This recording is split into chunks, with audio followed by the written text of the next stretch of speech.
Okay, let us take some questions. I have marked some of the questions. 1992 ने list बना दिया है ताकि थोड़ा आसानी रहे, फटाफट से पेजेस स्क्रॉल करेंगे. 1992 क्वेश्चन नंबर 2 हमने 1991 से आपको एनालिसिस दिया है. Discuss origin, movements and characteristics of air masses and explain their role in influencing world climate. उसके बाद आ जाओ 1997 पे. Define air masses, how do they originate, classify them and state characteristics of any one type. उसके बाद jump करो 2001 पे. Discuss the concept of air masses and present their classification. आप notice कर रहे हैं nature of question. ये straight forward आपके क्लास रजिस्टर से है, तो हम आपको लिखने के लिए नहीं बोल रहे, but just try to see the coverage of the topic. उसके आगे बढ़े. 2012 में क्वेश्चन आया हुआ है, पेज नंबर 7 पर ही है, third last question. Classify air masses and explain how continental polar air mass affect global climate. अब यहाँ पर ग्लोबल क्लाइमेट पढ़कर हम घबरा जाए तो हमने अपना अटेम्प्ट खराब कर दिया. ग्लोबल क्लाइमेट को कैसे जस्टिफाई करोगे? I am having continental polar air masses originating at two different locations. कौन सा? Canadian and Siberian. तो आप दो मेजर हेमिस्फेयर को तो पूरी तरह से इन्फ्लुएंस कर रहे हैं. And what are the types of influences that you are inducing? Grim winters है, उसके भी 2 मैग्नीट्यूड है. Arctic front है, उसके भी 2 मैग्नीट्यूड है. And now you are aware of squall line. Few kilometers ahead of cold front in warm sector. जो कहाँ बनता है? सिर्फ Canadian continental polar air mass है. So you can easily create out that kind of content. 2021-22 फिर आपके पास question है, आ जाओ 2021 पे. I am on page number 9. What are the important factors in air masses modification? Air masses के modification में क्या क्या factor होगा? Advection to the newer area. What are the factors that will be influencing its modification? It will be influenced by prevailing temperature. Air masses का characteristics क्या है? Moisture और temperature. तो उसका मॉडिफिकेशन किस चीज में होगा? यही दो फिजिकल प्रॉपर्टीज में होगा. As it advects and becomes a baroclinic air mass. और थोड़ा आगे बढ़े तो we have on same page last examination का, explain air masses associated weather dynamics. How do air masses influence the weather conditions of northern hemisphere. आप कोई भी scope of no question छूटा हुआ नहीं पा रहे हो एयर मासेस में.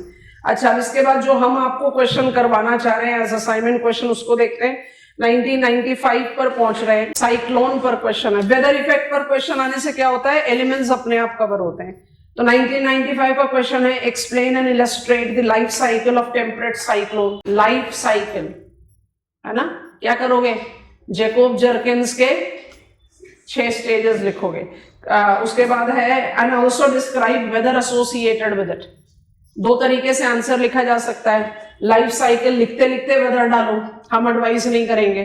लाइफ साइकिल लिखो, वेदर के लिए 4 फ्रंट +1. वेदर इफेक्ट को अलग करो, साथ में मत लिखो. अच्छा, इसके बाद हम आगे बढ़े तो हमारा 2003 पे क्वेश्चन है.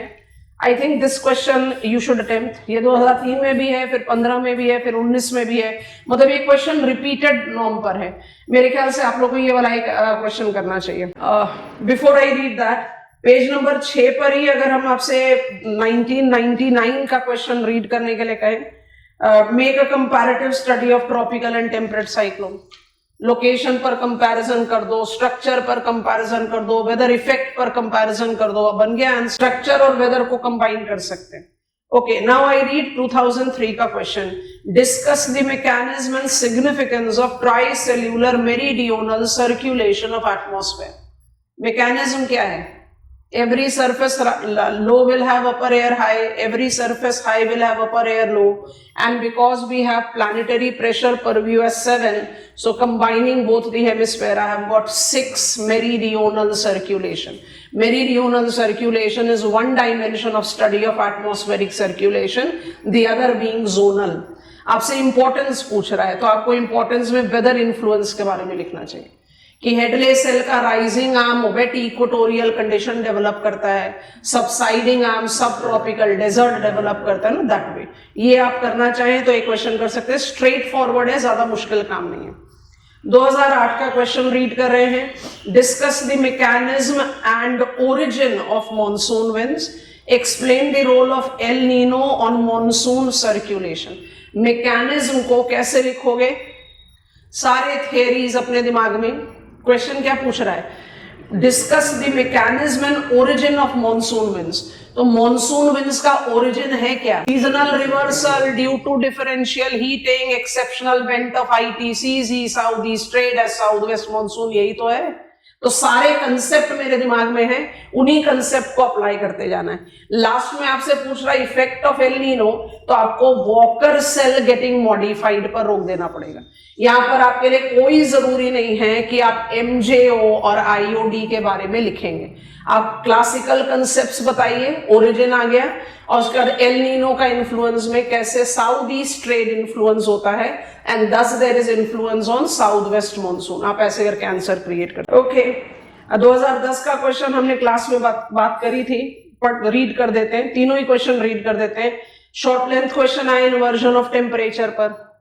फिर क्वेश्चन पूछा है what is polar front, how does cyclone develop along this front, describe the weather conditions associated with it। हो गया। how does cyclone develop, बाइस बेलोट लॉ तक तो लाना ही पड़ेगा। हर फ्रंट थोड़ी साइक्लोनिक सर्कुलेशन क्रिएट करता है, polar front of northern hemisphere करता है। क्यों करता है? क्योंकि वो स्टेबल फ्रंट है, वो स्टेशनरी फ्रंट है। And what is the justification of stable और stationary front? Stable stationary front वो फ्रंट होते हैं जो इमेंस कंट्रास्ट डिपिक्ट करते हैं between the two converged air masses. तो जब बाइस बेलोट लॉ अप्लाई करोगे तो साइक्लोनिक सर्कुलेशन अपने आप शुरू हो गया। फिर कह रहा है वेदर इफेक्टिविटी, तो वेदर इफेक्टिविटी 15 से 20 दिन में 4 फ्रंट के साथ एसोसिएट होती है। 5वां फ्रंट ऑप्शनल है। कभी भी लिस्ट में 1 2 3 4 5 मत लिख देना, गलत हो जाएगा। लिस्ट में आएगा 4 फ्रंट, और जब आप चौथा फ्रंट लिख रहे हो, आप कोशिश करो कि कोल्ड फ्रंट लिखो सबसे एंड में, और कोल्ड फ्रंट के साथ स्टार मार्क करके। Winter, north American temperate cyclone can develop additional front called squall, हमेशा इस तरह से। And this was the question which I spoke about in the class also. Examine various kinds of atmospheric humidity and associated forms। kinds of humidity क्या हो जाएगा? relative, absolute और specific। और forms क्या हो जाएंगे? atmospheric and near ground। at ground नहीं होगा, क्योंकि at ground तो condensed moisture deposit हो। 2013 का जो क्वेश्चन है, differentiate storm surges and seiches। storm surges किससे आ गया? tropical cyclone का landfall। और seiches क्या हो गया? geomorphology, tsunami. तो इस तरह के क्वेश्चंस भी आते हैं एग्जामिनेशन में, जहां पर आप 2-3 चीजों को कंबाइन कर रहे हैं। I think you are finding the questions to be easy going. Climatology का कोई भी ऐसा क्वेश्चन आपको नहीं लगेगा जो कि डिफिकल्ट है टू अटेन। आपके सारे कंटेंट आपके रजिस्टर से आ रहे हैं। 2013 with suitable examples bring out the impact of local wind on the climate of an area। 2013 discuss dew point and various forms of condensation। dew point temperature हो गया। how can I reach dew point temperature? how will you define dew point temperature? जल्दी बताओ। what is dew point temperature? the temperature at which the air column becomes saturated। how can I reach my dew point temperature? by cooling down or by addition of water vapor। उसके बाद कह रहा है forms of condensation लिखो, तो सारे लिखने चाहिए। एट ग्राउंड भी आएगा, नियर ग्राउंड भी आएगा, एटमॉस्फेरिक भी है। मतलब यहाँ पर ड्यू और फ्रॉस्ट नहीं छोड़ सकते, कहने का ये मतलब। Okay, describe the origin and development of thunderstorms with example, कल ही पढ़ा। Discuss how frontogenesis contributes to weather instability. मुझे बस ये बता दो, हम कन्विंस हो जाएंगे कि आप एक्चुअली सही पकड़ते हो क्वेश्चन को। क्वेश्चन पूछ रहा है describe frontogenesis and how it induces weather instability. कौन कौन से फ्रंट लिखो? आप बिलीव कर लो कि 20 मार्क का क्वेश्चन है, 250 वर्ड लिखने हैं। तो फ्रंटोजेनेसिस, व्हाट इज फ्रंट करके शुरू तो कर सकते हो। कौन कौन से फ्रंट लिखोगे? चलो हम क्वेश्चन को चेंज करते हैं। क्या आप अपने आंसर को सिर्फ टेम्परेट साइक्लोन ओरिएंटेशन पर लिखेंगे या कुछ डिफरेंट? टेम्परेट साइक्लोन तो नहीं पूछ रहा, फ्रंट स्टेशनरी को क्यों छोड़ोगे? होता है इंस्टेबिलिटी, बारिश होती है, लाइट रेन्स होती हैं। यहाँ पर टेम्परेट साइक्लोन नहीं पूछ रहा, फ्रंट को डिफाइन कीजिए, कंडीशनल इंस्टेबिलिटी का डेफिनेशन डालिए, that I have created condition and how it induces instability के लिए cold front weather लिखो, warm front weather लिखो, occluded front weather लिखो, squall line weather लिखो, और arctic front भी मिस मत करो। I hope you are understanding, क्योंकि ये क्या बोल रहा है, आपको प्रूव करना है कि एयर जो फ्रंट है वो इंस्टेबिलिटी जनरेट करता है। Non continental polar air mass instability generate कर रहा है। क्यों? क्योंकि वो फ्रंट बना रहा है नेबरिंग वाटर बॉडी से। सो इस तरह से आपको थोड़ा इंटेलिजेंट थिंकिंग रखना है। हम नॉर्मली क्या करते हैं, फ्रंटोजेनेसिस दिमाग में आ गया जी, टेम्परेट साइक्लोन लिखना है, पूछ ही नहीं रहा टेम्परेट साइक्लोन, फ्रंट पूछ रहा है, तो आर्कटिक फ्रंट को मिस नहीं करना चाहिए। आपको स्कोप कम लगता है तो स्टेबल फ्रंट अवॉइड किया जा सकता है, but I will not advice. Towards and लिख दो, छोड़ना नहीं है। 2017 देखो नेचर ऑफ क्वेश्चन ना बेसिक्स की तरफ जाना शुरू हो गया है 2017 के बाद से। 2017 discuss the forces which governs air movement on earth surface. Trick पकड़ो, अर्थ सरफेस। फ्रिक्शनल ड्रैग सबसे पहले इंपॉर्टेंस में आ जाएगा। कौन कौन से फैक्टर्स है जो मूव रेगुलेट करते हैं? Pressure gradient, Coriolis, friction, friction लिखते समय जियोस्ट्रोफिक और ग्रेडियंट विंड को मेंशन करना मत भूलना, काम हो गया। ट्राइसेल्युलर मेरिडियोनल सर्कुलेशन आपको दे ही दिया। Origin and development of Indian monsoon 2020 में फिर से पूछ लिया है। 2022 का क्वेश्चन रीड कर रहे हैं। Describe how short term variations in temperature are related to processes of receiving energy from sun to earth surface and dissipating it to. इतना मुश्किल सवाल, रीड करो। क्या करना है? Planetary heat budget, simple planetary heat budget, और कुछ नहीं है। What is geostrophic wind? Explain the relationship between barometric slope and air circulation. कर पाओगे? Define geostrophic wind. Geostrophic winds are winds that moves parallel to isobar. These winds represents Coriolis force counterbalancing pressure gradient force.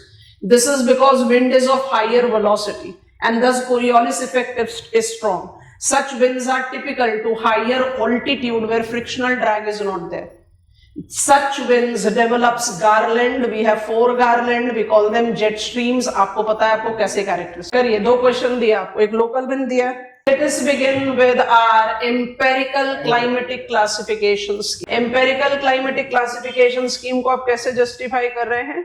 Climate is aggregate of weather conditions. ठीक है, अब बहुत ध्यान से सुनते जाएंगे, जो जो चीजें कॉपी करने का मन करेगा उसको साथ साथ कॉपी करते जाना, समझने की कोशिश करो। आप सब कुछ पढ़ चुके हैं क्लाइमेट के लिए, बस आपको फ्रेम में डालना है। कोपन का ये है, त्रिवार्था का ये है, प्रेसिपिटेशन रीजन ये है।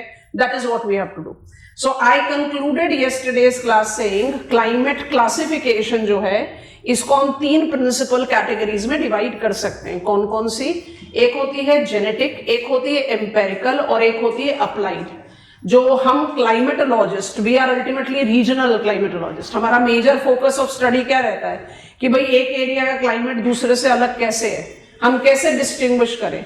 तो because we are more concern with regional climatology, हम एम्पेरिकल स्कीम पर ज्यादा डिपेंडेंट रहते हैं।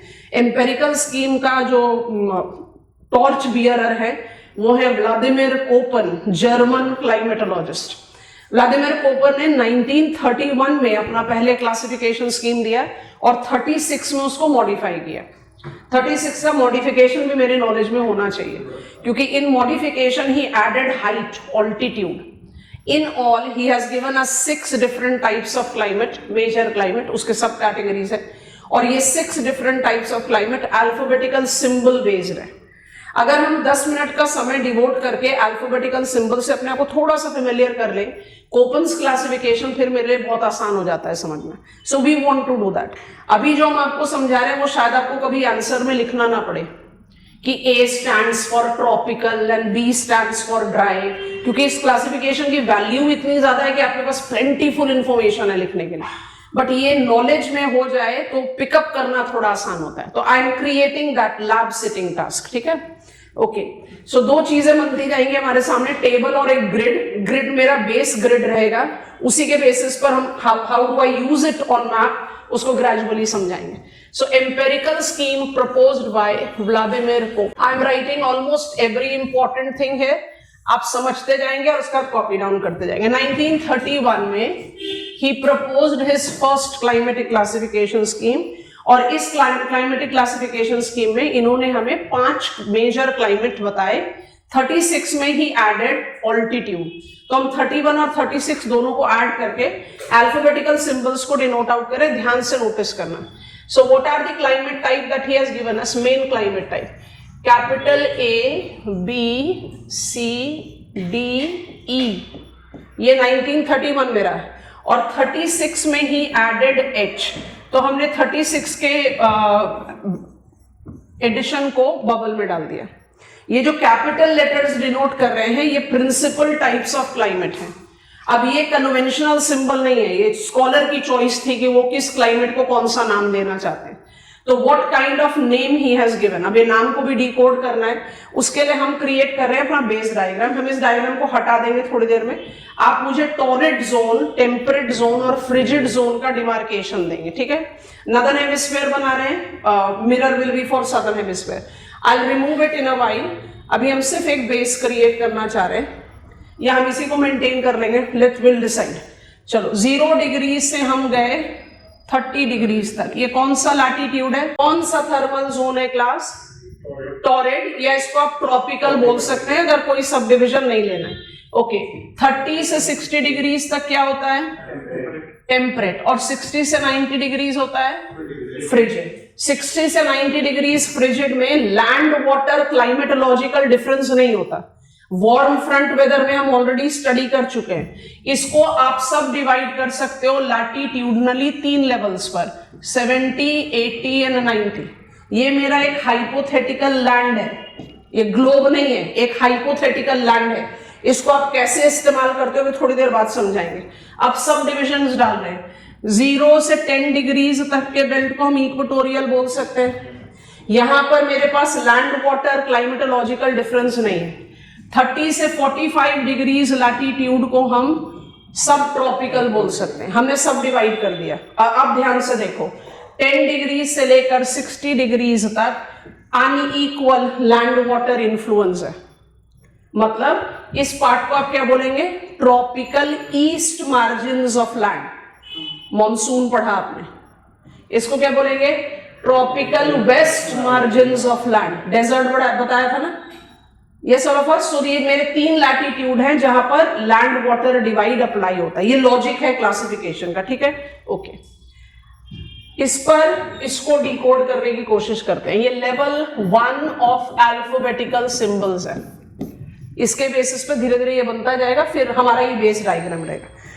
अगर मुझे लो लैटिट्यूड 0 से 30 डिग्रीज को पिकअप करना है, इक्वेटोरियल, ट्रॉपिकल, कुछ सब डिवाइड नहीं है, आप उसको कलेक्टिवली क्या बोल सकते हो? ट्रॉपिकल या टॉरेड। कोपन्स के क्लासिफिकेशन में यहां पर टर्म है ट्रॉपिकल, तो A स्टैंड्स फॉर ट्रॉपिकल। अब B को हाइड कर दे रहे हैं और साइन ऑफ लैटिट्यूड बढ़ा रहे हैं, तो आपने 0 से 30 डिग्रीज तक को रफली ट्रॉपिकल में ले लिया।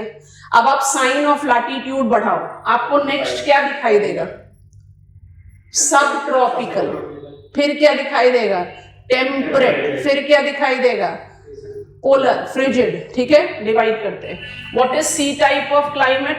सी type of climate is subtropical. B hiding में गया है। What is D type of climate? It is temperate. What is E type of climate? It is polar. 1931 में जब कोपन ने अपना क्लासिफिकेशन स्कीम दिया तो उन्होंने कहा क्लाइमेट को क्लासिफाई करने के प्रिंसिपल बेसिस होंगे टेम्परेचर, प्रेसिपिटेशन और वेजिटेशन। वेजिटेशन इन्होंने डी कैंडोल के क्लासिफिकेशन से लिया है। D Candolle is credited to be the first scholar to have created a world map of vegetation, जिससे बड़े इंस्पायर हुए थे D Candolle.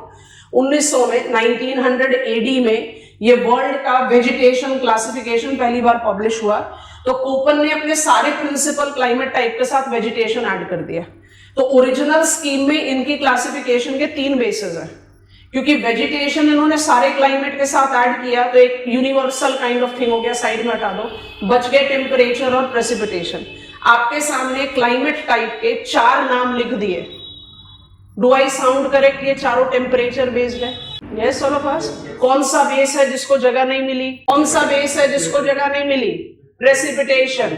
B type of climate is dry type of climate. समझ में आ रहा है कि नहीं? अच्छा 36 में इन्होंने क्या ऐड कर दिया? Height, altitude. H type of climate is highland climate, altitudinal climate. समझ में आ रहा है कि नहीं? अच्छा सारे क्लाइमेट के साथ वेजिटेशन ऐड किया तो वो भी हम ऐड कर रहे हैं, पर उससे पहले मदद करो। यहां पर कौन सा अल्फाबेटिकल सिंबल आना? यहां पर कौन सा अल्फाबेटिकल सिंबल आना चाहिए? ए अगेन। यहां पर कौन सा आना चाहिए?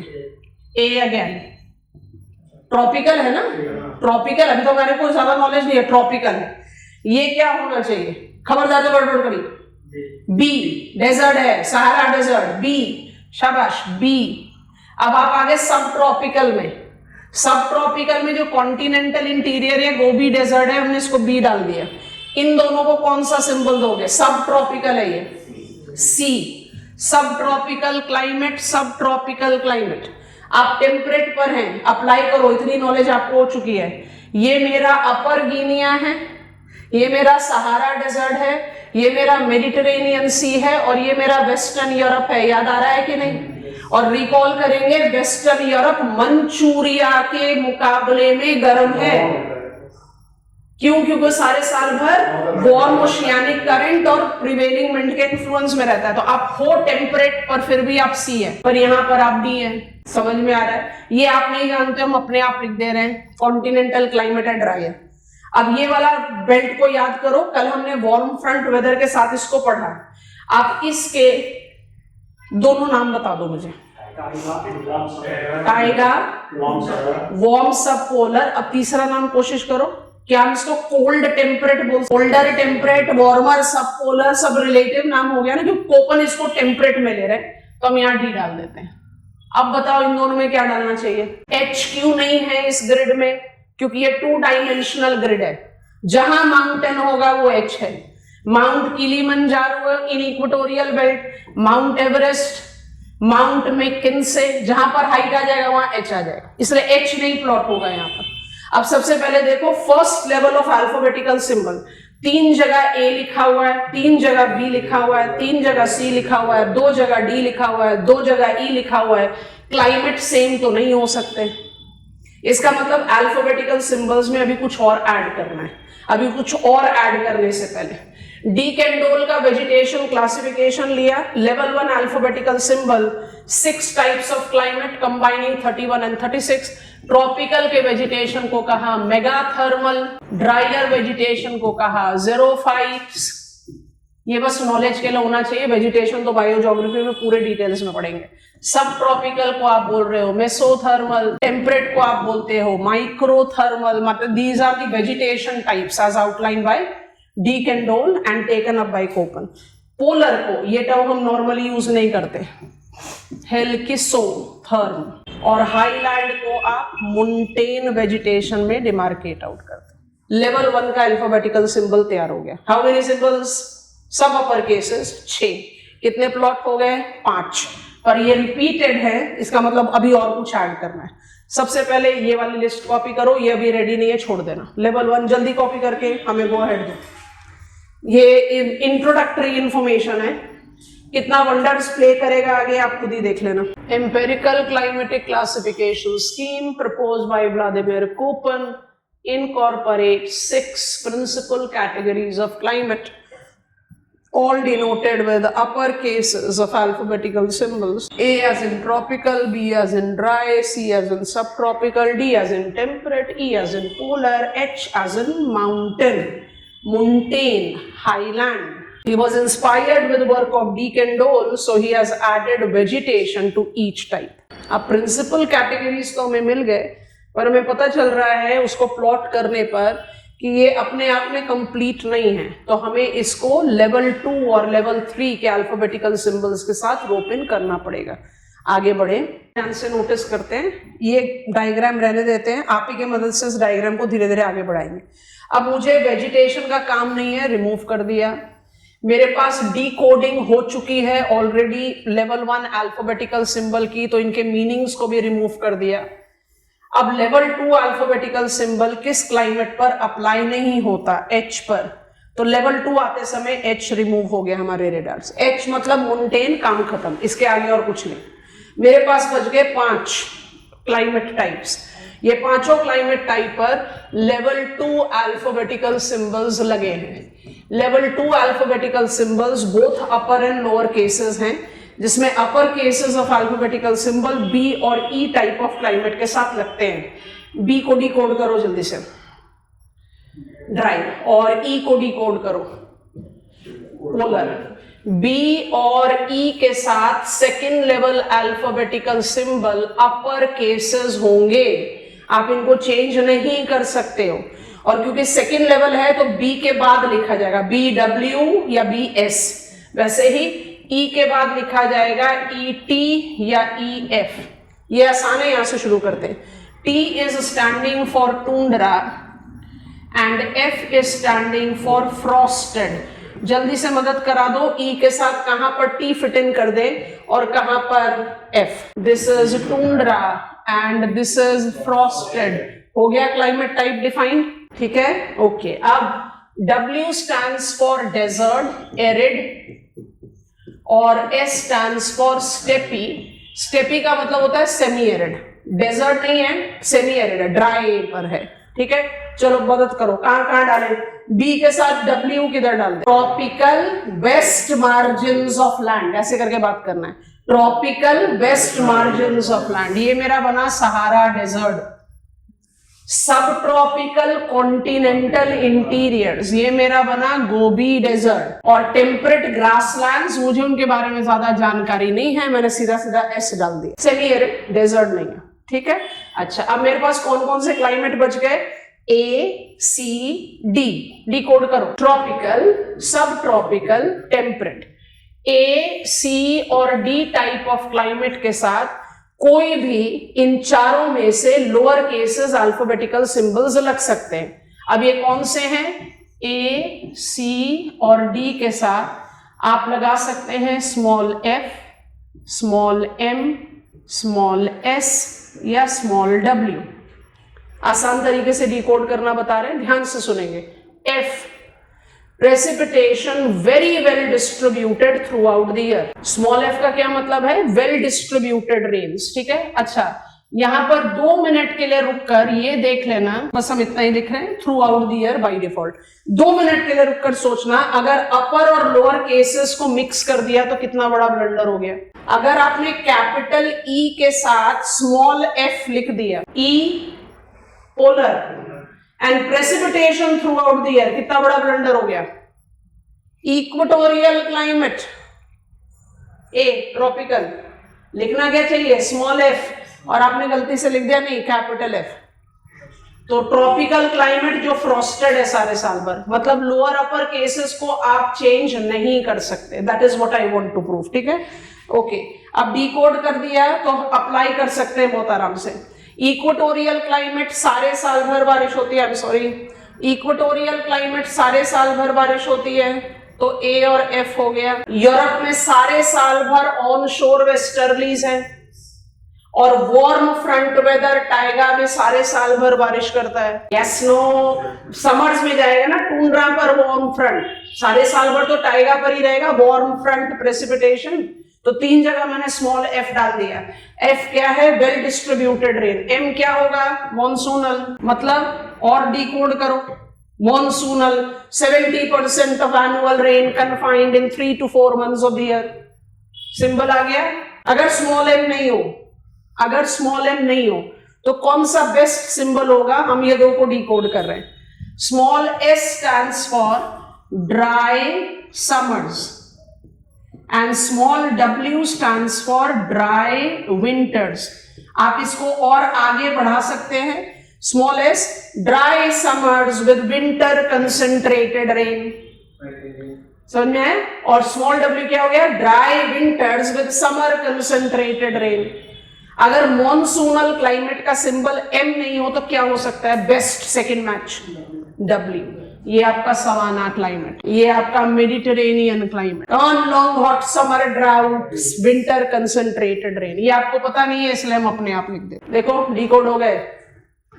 ए के तीनों क्लाइमेट अलग हो गए, सी के हो गए, डी के हो गए, ई के हो गए। बी में अभी भी 2 जगह बी डब्ल्यू लिखा हुआ है। इसका मतलब मेरे पास 3rd लेवल अल्फाबेटिकल सिंबल भी आने चाहिए। सहारा डेजर्ट और गोबी डेजर्ट एक तरह का डेजर्ट थोड़ी ना है, पर सिंबल अभी भी सेम है। इसका मतलब मैं 3rd लेवल अल्फाबेटिकल सिंबल भी अप्लाई कर सकती हूँ। I hope you have understood. बिल्कुल as it is copy down करो। लेवल 2 बी के साथ कैपिटल, ई के साथ कैपिटल, ए सी डी के साथ इन चारों में से कोई भी। ग्रेट मीनिंग लिख सकते हैं पर मतलब वही है। F very well distributed rain, S dry summers, तो इसका मतलब विंटर में बारिश होगी। डब्ल्यू ड्राई विंटर्स माने समर में बारिश होगी। एम मॉनसूनल मतलब 70% of annual rain in 3 to 4 months of the year.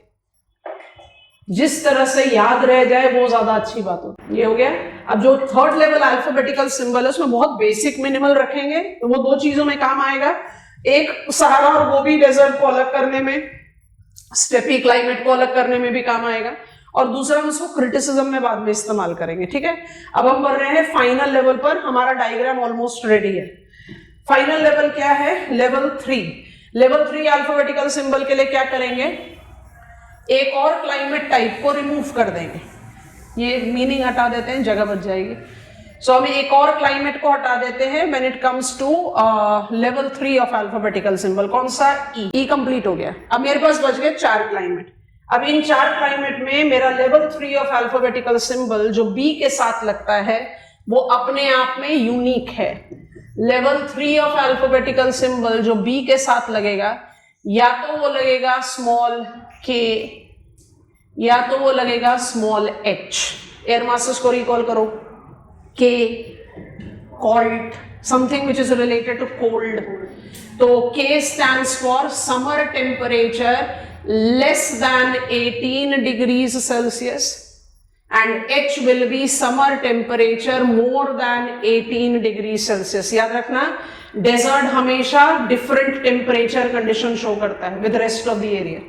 मतलब BWH हो गया तो हॉट डेजर्ट हो गया, BWK हो गया तो कोल्ड डेजर्ट हो गया, BSH हो गया तो वार्मर स्टेपी, BSK हो गया तो कोल्डर स्टेपी। अप्लाई कर दो पहले, ये हो जाएगा K। और स्टेपी में कैसे करते हैं? जाइए ज्यादा 60 डिग्रीज की तरफ तो K हो जाएगा, 45 डिग्रीज की तरफ आओगे तो H हो जाएगा। वार्मर स्टेपी, कोल्डर स्टेपी का वन। कनाडियन स्टेपी क्या होगा? यूएस स्टेपी से कनाडियन स्टेपी क्या होगा? कोल्डर। तो कनाडियन स्टेपी का क्या सिंबल होना चाहिए? BSK। और यूएस का क्या हो जाना चाहिए? BSH। समझ में आ गया? ओके। अब मेरे पास बचे climate type A, C, D।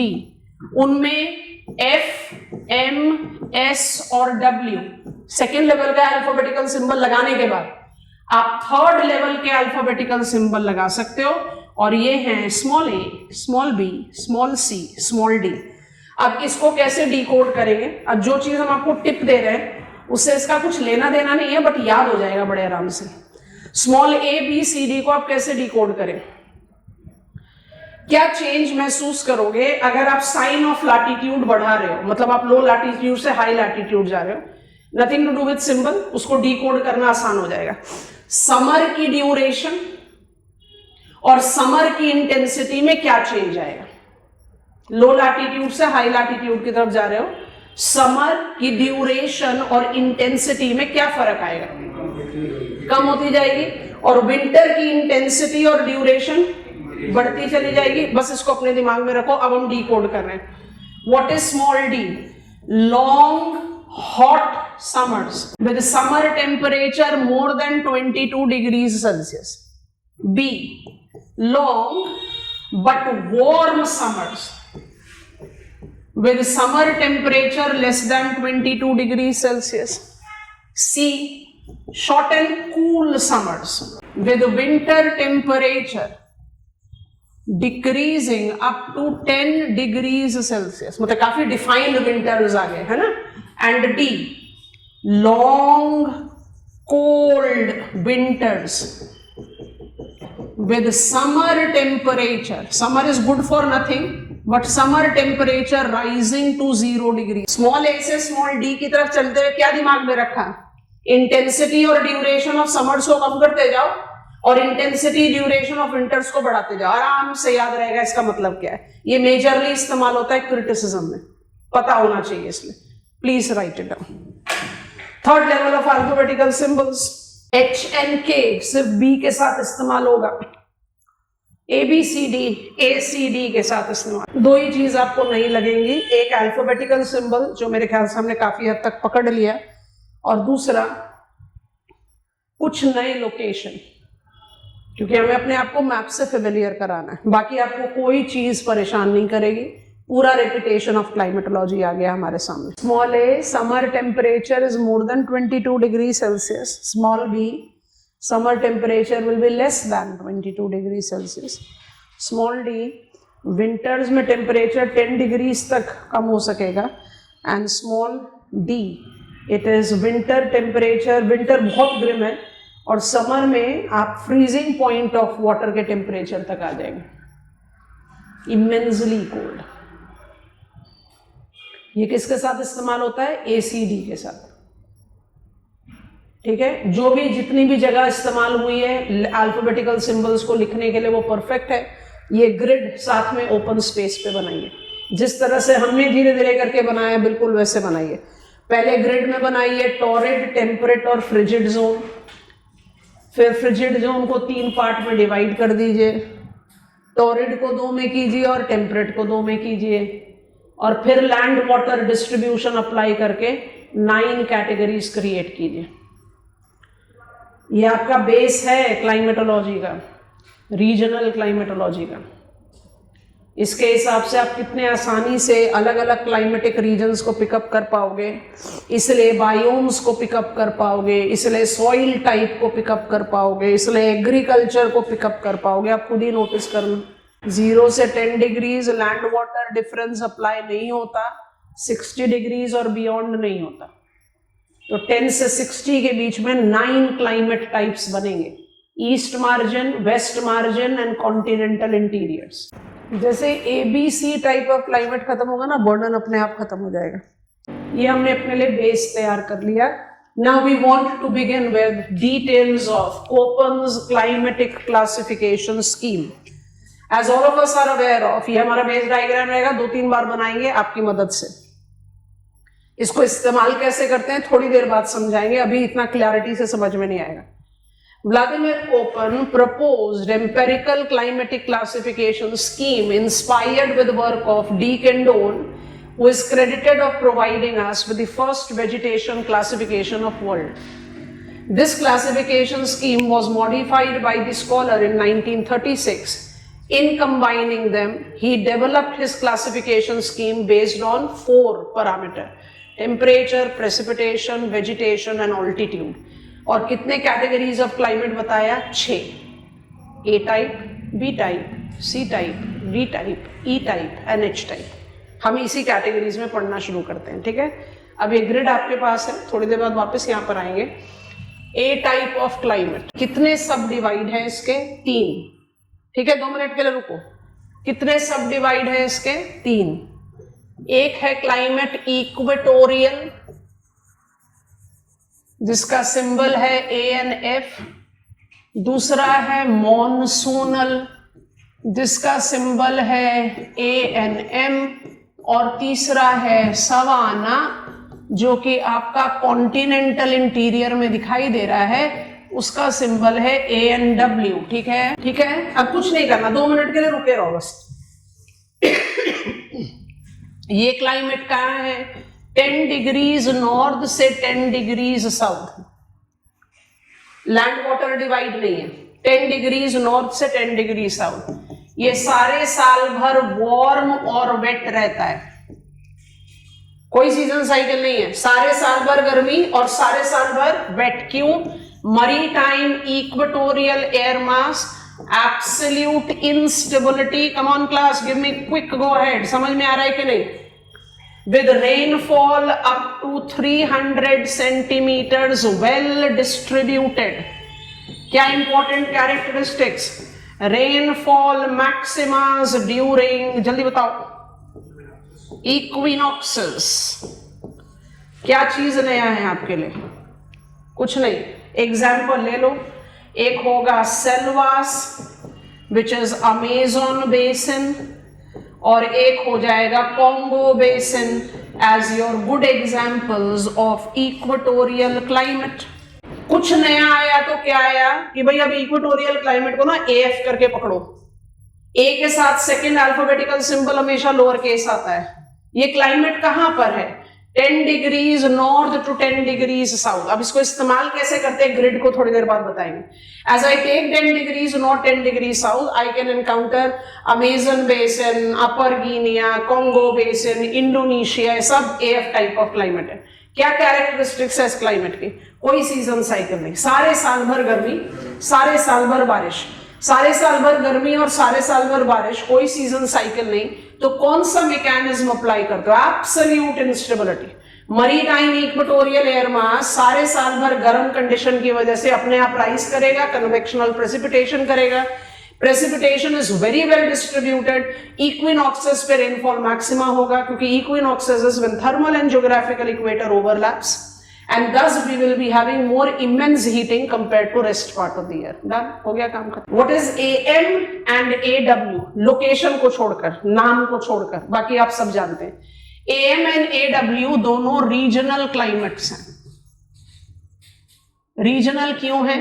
10 degrees से 30 डिग्रीज नॉर्थ साउथ में ये ईस्ट मार्जिन पर है और ये कॉन्टिनेंटल इंटीरियर्स। इनके जो एग्जाम्पल्स हैं वो हमारे लिए जरा नया इंफॉर्मेशन लेकर आएंगे, तो एग्जाम्पल्स हम जानबूझकर अभी रोक रहे हैं। दो क्लाइमेट टाइप है, दोनों में सिमिलैरिटी क्या है? पहला, दोनों रीजनल क्लाइमेट है। I want to change the colour.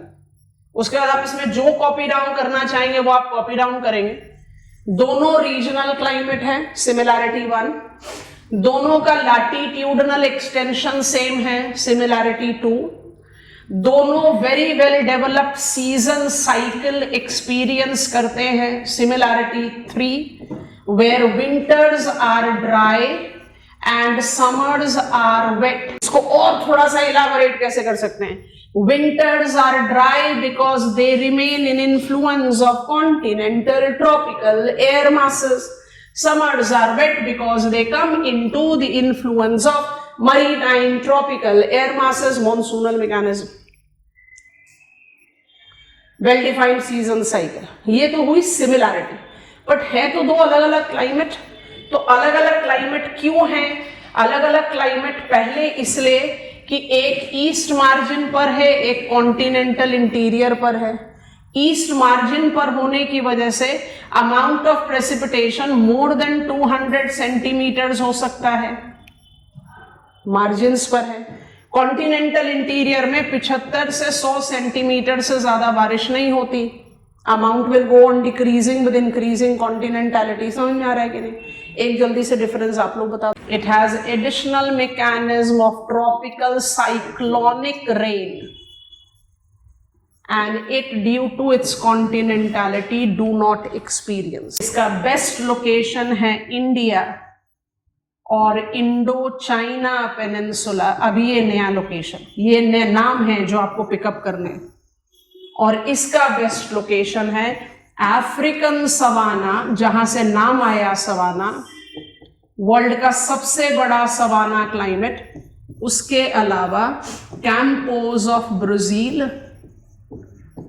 ये कुछ नई चीजें हैं जो आप पिकअप करेंगे। उसके अलावा नुलारबर प्लेन्स ऑफ ऑस्ट्रेलिया। आप मुझे बस ये बात बताओ, जो नाम लिखे उन नाम को हटा देते हैं, मतलब मुझे नहीं पता Congo basin, Amazon basin, monsoonal mechanism पढ़ा इसलिए इंडिया इंडो चाइना पेनिनसुला थोड़ा सा फिर भी जानते हैं। मुझे African savanna, Campos of Brazil, Nullarbor of Australia नहीं पता, पर जो हमने वेदर मैकेनिज्म लिखा उसमें आपको कोई डाउट है? I am clearly done. What type of climate they are? Equatorial climate is no season cycle. Monsoonal and savanna is with season cycle. Equatorial precipitation very well distributed throughout the year. Monsoonal and savanna precipitation confined in high sun season. Monsoonal maritime है, savanna continental है, तो monsoonal में annual amount of precipitation high होगा और tropical cyclone का effect भी आएगा। Savanna continental है तो एनुअल अमाउंट ऑफ प्रेसिपिटेशन भी कम हो जाएगा और साइक्लोन की इफेक्ट भी नहीं आएगी। कॉपी डाउन करो जो भी कुछ करना है। डन। अब इसको मैप पर कैसे अप्लाई करते हैं, इसको जज करने की कोशिश करते हैं। जो कुछ नए लोकेशन हमारे रेडार पर आ गए इनको भी पिकअप करते हैं। I advise you to open up map of Africa.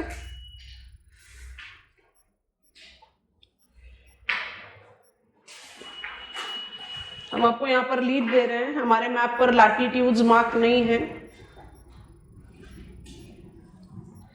Democratic Republic of Congo, democratic Republic of Congo is equatorial climate. दिखा?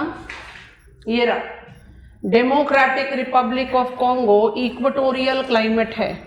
और जब आप बात करते हो वर्ल्ड का सबसे बड़ा सवाना बेल्ट, इसको आप हॉर्सशू मैग्नेट का शेप देते हैं। And where does it extend, थोड़ा ध्यान से नोटिस करना, it extends from Cameroon, Central African Republic, South Sudan, Ethiopia, Kenya, Tanzania, Uganda, Rwanda, Burundi, Malawi, Zambia and Angola. हमने इसको एक डिमार्केशन दे दिया हॉर्सशू मैग्नेट का। आप प्लीज इसके सपोर्ट पर कुछ कंट्रीज के नाम को पिकअप कीजिए। एंड इसको आपको कैसे विजुअलाइज करना है, ऐसे विजुअलाइज करो। Please apply it like this. छोटा सा ग्रिड बनाते हैं। मान लीजिए कि आप जो अपने लैटिट्यूडनल ग्रिड बनाया क्लाइमेट के लिए, उस ग्रिड को अप्लाई करो। तो इक्वेटर 0 डिग्रीज, उसके बाद 10 डिग्रीज नॉर्थ, फिर 10 डिग्रीज साउथ, ये दोनों जगह पर कौन सा क्लाइमेट होगा, AF, यस नो। अब इसके बाद साइन ऑफ लैटिट्यूड बढ़ा दें, 30 डिग्रीज नॉर्थ कर लें और 30 डिग्री साउथ कर लें। तो ईस्ट मार्जिन पर कौन सा क्लाइमेट है, AM, और कॉन्टिनेंटल इंटीरियर पर कौन सा क्लाइमेट है, AW। यही है ना, यही है। अब आप इक्वेटोरियल क्लाइमेट को democratic Republic of Congo imagine करो, और इसके चारों तरफ आपको हॉर्सशू मैग्नेट तैयार करना है सवाना बेल्ट का, जिसमें मॉनसूनल क्लाइमेट आना चाहिए। है लाइक कोस्टल सोमालिया मॉनसूनल हो गया, मोजाम्बिक मॉनसूनल हो गया, ऐसा नहीं है कि नहीं है, समझ में आ रहा है। और डेमोक्रेटिक रिपब्लिक ऑफ कॉन्गो के चारों दिशा में आपको क्या दिखाई दे रहा है, लार्जेस्ट सवाना बेल्ट। इसमें प्रॉब्लम सिर्फ मुझे इन कंट्रीज में आनी चाहिए। कौन सी कंट्रीज में, कीनिया, तंजानिया, 2 कंट्रीज को पकड़ो। कीनिया तंजानिया कौन से लैटिट्यूड में फॉल कर रहा है, इक्वेटोरियल। हमने कहा इक्वेटोरियल क्लाइमेट में लैंड वाटर डिफरेंस होता नहीं है। अगर हम बिलीव करें कि कैमरून से लेकर अंगोला तक लार्जेस्ट सवाना AW क्लाइमेट है, तो कीनिया तंजानिया को सवाना क्लाइमेट होना चाहिए, और वो तो इक्वेटोरियल बेल्ट पर फॉल कर रहे हैं। अगर democratic Republic of Congo equatorial है, तो कीनिया तंजानिया को भी इक्वेटोरियल होना चाहिए। ये क्यों नहीं है, इसलिए फिजिकल मैप ओपन किया। यानी नोटिस क्यों नहीं है, नोटिस कर पाते हो क्यों नहीं है, एलिवेशन। जहां एलिवेशन होगा वहां क्या होगा, इंस्टेबिलिटी का मैग्नीट्यूड वीक होगा। Are you noticing that Kenya and Tanzania are located at higher elevation than Democratic Republic of Congo? समझ में आ रहा है कि नहीं। वर्ल्ड का सबसे बड़ा सवाना क्लाइमेट को डिकोड करो, कॉन्टिनेंटल ट्रॉपिकल क्लाइमेट। कहां पर है, अफ्रीका, यहीं पर इसका नाम है savanna. It used to be the country of big game, hunting grounds. आज वर्ल्ड के सबसे major national parks and wild life refuge यहां पर है। अडोब ऑफ वाइल्ड लाइफ कहते हैं सवाना को। Savanna is a very prominent habitat. So सबसे बड़ा मुझे बेल्ट यहां पर मिल रहा है। So this is African savanna. अब इसी कंटिन्यूएशन में आप पहुंच जाओ मैप ऑफ साउथ अमेरिका में। मैप ऑफ साउथ अमेरिका में पहुंचिए, नोटिस कीजिए, कैंपोज दिखाई दे रहा है। अमेजन बेसिन सेल्वास को आप बोलते हो AF टाइप ऑफ क्लाइमेट है, और equator 10 degrees north 10 degrees south, equator यहां पास कर रहा है। और कैंपोज को आप बोलते हो सवाना क्लाइमेट है। क्यों बोलते हो, फिर से वही बात है ना, Amazon is plain, this is upland, getting it. और एक और पॉइंट डिमार्केट करना है, उसको देखो। I am on map of Australia, आप लोग भी आ जाओ। अब इस मैप में ना हम बहुत रफ जा रहे हैं, but it will help us in solving our case. अब ध्यान से नोटिस करते जाना। अफ्रीका में, ऑस्ट्रेलिया में हमने नुलारबर प्लेन सेलेक्ट किया है, so that is a good case for us to apply. अब आप नोटिस करें, साउथ वेस्ट ऑस्ट्रेलिया जो है, it is CS type of climate. ये मेरा कौन सा क्लाइमेट है, it is the climate that is CS का ऑपोजिट ले लीजिए, CW टाइप ऑफ क्लाइमेट। तो अगर लैटिट्यूडनली हम जज करें, तो दिस बेल्ट अपने मैप पर देखो, हमारे मैप पर नाम नहीं लिखा हुआ, इज नुलारबर प्लेन। ये AW टाइप ऑफ क्लाइमेट हो जाएगा, यस नो। सदर्न हेमिस्फीयर में कैसा जाएगा, alphabetical symbol, quick, 0 degrees 10 degrees, ये कौन सा क्लाइमेट हुआ, साउथ, AF। उसके बाद 30 डिग्रीज, ये कौन सा क्लाइमेट है? AM, AW, BWH। और उसके बाद 45 डिग्रीज, ये कौन सा हुआ? CW, ये CS, और ये BW, ये है ना ऑस्ट्रेलियन शोर लाइन। तो आ गया ना Nullarbor plain. Come on, sheep rearing destination, one of the very prominent cultivation zone of Australia. और ये सारा का सारा ऑस्ट्रेलिया क्या है? BWH, desert. I hope you are understanding. Map के लोकेशन नया नाम है, एक्नॉलेज करो, नया नाम है, एक दिन में याद नहीं होगा, लेकिन फिर भी जो इसके साथ वेदर कंडीशन एसोसिएटेड है वो कंडीशन क्लियर हो जानी चाहिए, नाम चाहे ना याद हो। नुलारबर प्लेन की कैरेक्टरिस्टिक्स क्या है? नुलारबर प्लेन की कैरेक्टरिस्टिक्स क्या है? सवाना टाइप ऑफ क्लाइमेट है, मतलब very well defined season cycle, dry during winters, wet during summers, precipitation is not more than 100 centimetre. Yes और नो? ये क्लाइमेट किससे एसोसिएट कर रहा है? सवाना से। Savanna type of climate India में नहीं है, गलत है। अब आप खुद से सोचो ना, इंडिया और इंडो चाइना पेनिनसुला को आपने सीधा सीधा डाल दिया किसमें? मॉनसूनल। इन दोनों एरिया में सवाना क्लाइमेट नहीं होना गलत बात है, बिल्कुल है। आप इंडो चाइना पेनिनसुला के पॉलिटिकल डोमेन को जज करो। म्यांमार हुआ वेस्ट मार्जिन पर, वियतनाम हुआ ईस्ट मार्जिन पर, दोनों को डाल दो मॉनसूनल में।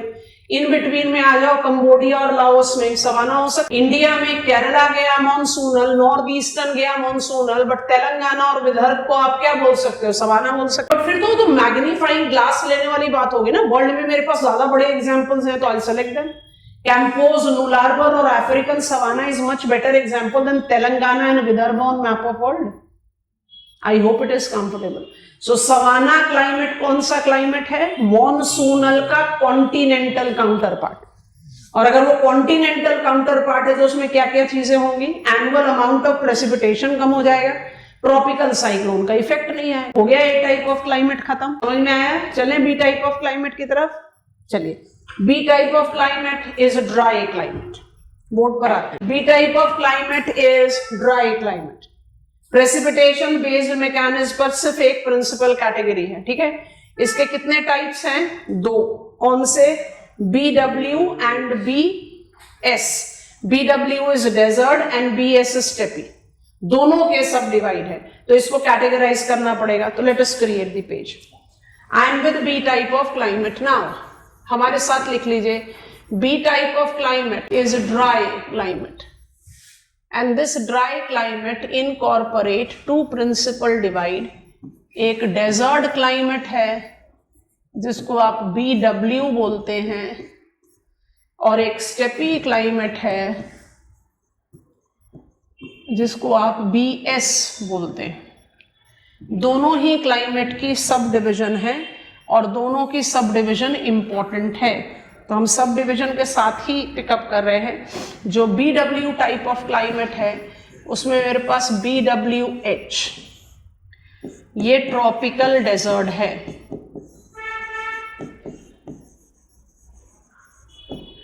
BWK, ये सब ट्रॉपिकल डेजर्ट है।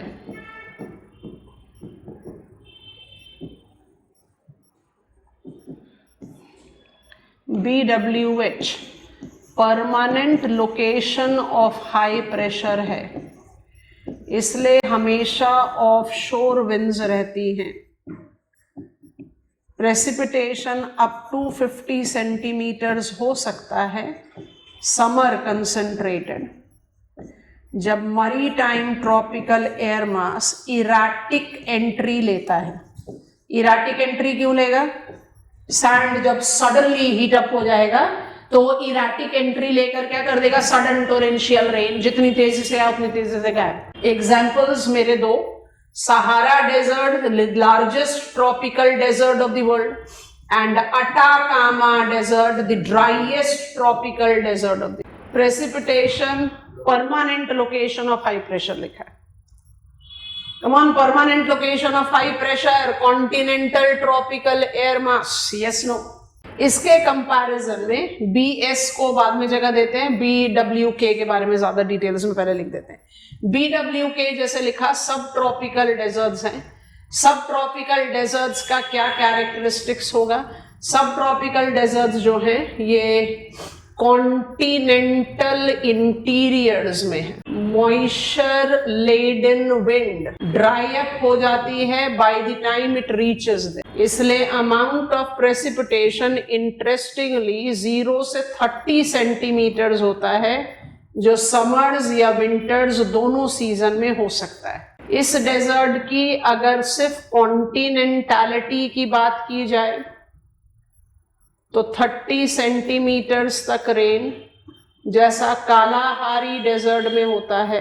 रेन शैडो का लोकेशन ले लें तो 20 सेंटीमीटर्स तक का रेन, जैसा पेटागोनिया डेजर्ट में है। और अगर इंटरमोंटेन लोकेशन ले लें that is surrounded by mountain, तो इंटरेस्टिंग 0 सेंटीमीटर। जितनी बार डेजर्ट आया क्लास में हमने ये मिस नहीं किया बोलने के लिए, deserts are not rainless area. हर बार ये कहा deserts are areas where evaporational loss is more than precipitation. पर मेरे पास रेनलेस क्वार्टर ऑफ वर्ल्ड भी है, 0 सेंटीमीटर रेन होता है। इसका नाम बहुत यूनिक है, Gurbantunggut. Gurbantunggut is in China, rainless quarter of the world. Patagonia Argentina में है और कालाहारी बोत्सवाना में है। आपको सारे एग्जाम्पल्स लिख दिए, एग्जाम्पल्स को छोड़कर कैरेक्टरिस्टिक्स की क्लैरिटी आनी चाहिए। लिख लिया, पेन ड्रॉप करो, बेस डायग्राम पर लेके जा रहे हैं, वहां पर समझा रहे हैं। आपके पास इंफॉर्मेशन है उसको अपने सामने रखो और हमारे ग्रिड को ध्यान से देखो। कौन से 2 क्लाइमेट को पिकअप किया? एक है BWH, एक है BWK। अब नोटिस करते जाओ, यहां पर हम इसको सेंटर स्टेज दे देते हैं। BWH और BWK hot and cold deserts के बारे में आप बात कर रहे हो, right? And when I give a preference of hot and cold desert, हमने आपको क्या लिखने के लिए कहा? I am in tropical west margin, मेरा नेक्स्ट डोर नेबर ओशन है, and you are in continental interiors. हम permanent location of high pressure हैं, इसलिए यहां हमेशा ऑफशोर विंड रहती है। ऑफशोर विंड रहती है इसलिए हम ड्राई हैं, पर हमारा प्रेसिपिटेशन 50 सेंटीमीटर तक हो सकता है। आपका प्रेसिपिटेशन 30 सेंटीमीटर से ज्यादा नहीं होता। आपकी एरिड कंडीशन की वजह आपकी कॉन्टिनेंटैलिटी है। चाहे विंटर्स में वेस्टर्लीज आ रही हो या समर्स में ट्रेड आ रही हो, दोनों यहां तक पहुंचते पहुंचते ड्राई हो जाती है। You are dry because you are continental. I am dry because I am permanent location of high pressure. Why my annual amount of precipitation is up to 50 centimeters? क्योंकि मेरा next door neighbor ocean है। जैसे ही sand summers में heat up होगा, winters में तो heat up होगा नहीं, जैसे ही सैंड समर्स में हीट अप होगा, आप सडन टोरेंशियल रेन एक्सपीरियंस कर सकते हो। क्यों? Maritime tropical air mass advect होगा, सडन टोरेंशियल रेन होगा, सैंड फटाफट कूल डाउन कर जाएगा, फिर सब कुछ क्वाइट एंड शांत। So what is the reason that you are desert? You are permanent location of high pressure. Which wind belt you fall into? Trade. What is the amount of precipitation? 50। क्यों? आप neighbour है water के। What is your characteristics? You are continental, दस you are dry. कौन से wind के belt में आ सकते हो? अभी ये दोनों पढ़ेंगे, सी टाइप ऑफ क्लाइमेट, तो क्लैरिटी से आ जाएगा।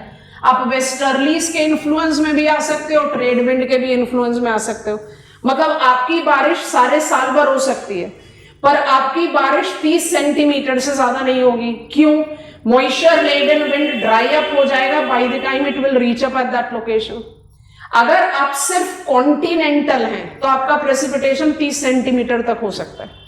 अगर आप कॉन्टिनेंटल होने के साथ साथ माउंटेन के रेन शैडो लोकेशन पर हैं,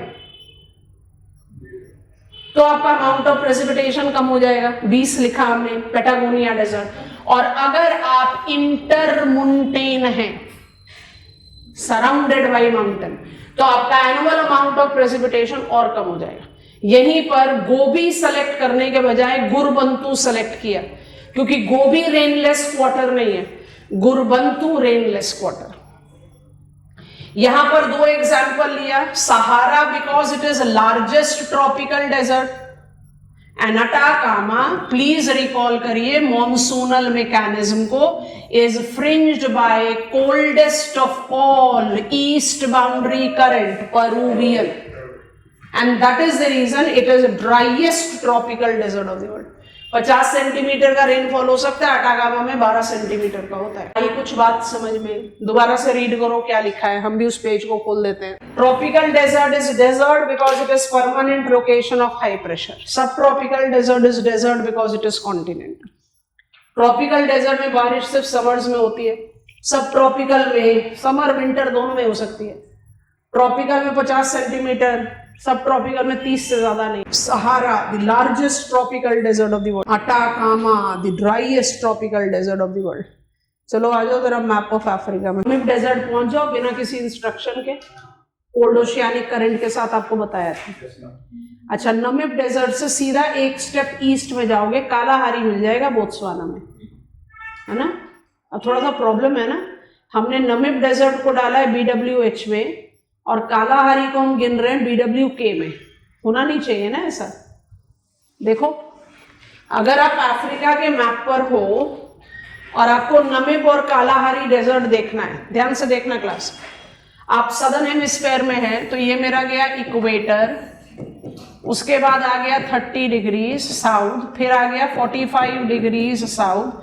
मुझे पता है कि यहाँ पर लैंड वाटर डिफरेंस अप्लाई होगा।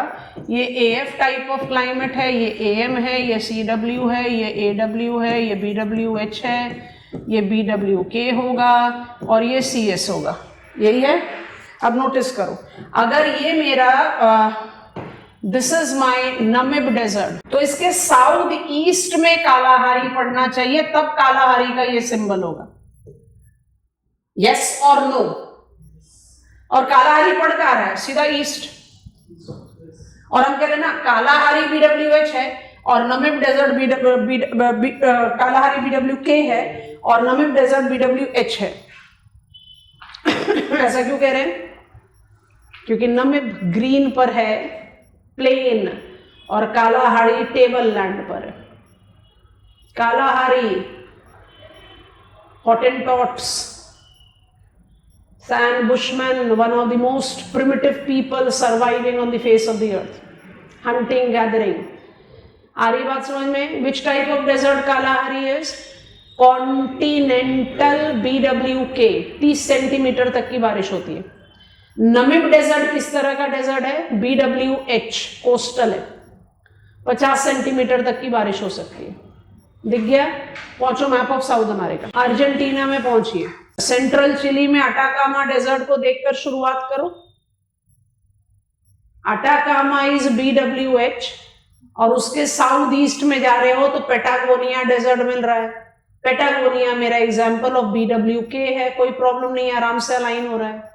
कौन से विंड बेल्ट में है पेटागोनिया? कौन से विंड बेल्ट में आएगा? वेस्टर्लीज। सदर्न हेमिस्फेयर की वेस्टर्लीज कौन सी होती है? North west. ध्यान से देखो, ये रहा मेरा इंडीज माउंटेन, ये रहा मेरा north west westerlies. Andes mountain के लीवर्ड साइड पर पेटागोनिया है। Annual amount of precipitation 20 cent. अब लास्ट नेम के लिए, इस नेम को आप बिल्कुल मिस नहीं कर सकते। मैप और एशिया में पहुंचिए। एशिया से हम आपको चाइना के मैप पर लेकर जाएंगे, पहले एशिया में पहुंचिए। आप पॉलिटिकल मैप से चाइना और कजाकिस्तान की इंटरनेशनल बाउंड्री को पिकअप करो। किया? उसको फिजिकल मैप पे ट्रांसफर करो। आपको वहां पर जुंगारियन बेसिन दिखाई दे रहा हो। D is silent. Dzungarian basin दिख रहा है? Yes no? तारिम बेसिन के नॉर्थ में जुंगारियन बेसिन, इंटरमोंटेन है ना, जहां पर जुंगारियन बेसिन लिखा है वहीं पर नाम लिख लो। Zungarian Basin is an intermontane plateau region of northwestern China and neighboring Kazakhstan. It has Gurbantu Nugat, the rainless quarter of the world. Annual amount of precipitation 0 centimetre. Dzungarian basin में गुरबंतु नुगत है। देखो उसके साउथ में Tarim basin में तकला मकान desert है, वो भी इंटरमोंटेन है पर वो रेनलेस क्वार्टर नहीं। अब हम जा रहे हैं रेपिटेशन मोड में before introducing you to BS type of climate. Relax करो, रिमाइंड करो। We have learned A type of climate and we have learned B type of climate part 1. A type of climate is tropical climate that denotes high temperature prevailing for major part of year. A type of climate के 3 principal variant हैं, equatorial AF, monsoonal AM and savanna AW. AF type of climate latitudinal climate है, 10 degrees north से 10 degrees south पर extend करता है, सारे साल भर warm wet characteristics है, that is it doesn't have season cycle. We experience high sun season throughout the year. Every day we experience rainfall, afternoon 300 centimeters of precipitation, well distributed. Maritime equatorial air mass की absolute instability है, rainfall maximas है. Congo and Amazon basin are very good examples of it out. AM and AW type of climate are regional, latitudinal नहीं, regional climate, क्योंकि monsoonal east margin पर है और savanna continental interiors पर है. What is similarity of these climate? दोनों 10 से 30 degrees north south में है, दोनों का बहुत डिफाइंड सीजन साइकिल है. विंटर्स में ये कॉन्टिनेंटल ट्रॉपिकल एयर मास के इन्फ्लुएंस में रहते हैं इसलिए ड्राई है. समर्स में ये मरीटाइम ट्रॉपिकल एयर मास के इन्फ्लुएंस में आ जाते हैं इसलिए वेट हो जाते हैं. तो ये तो सिमिलैरिटी हो गई, but they are different. Monsoonal is more maritime and savanna is more continental.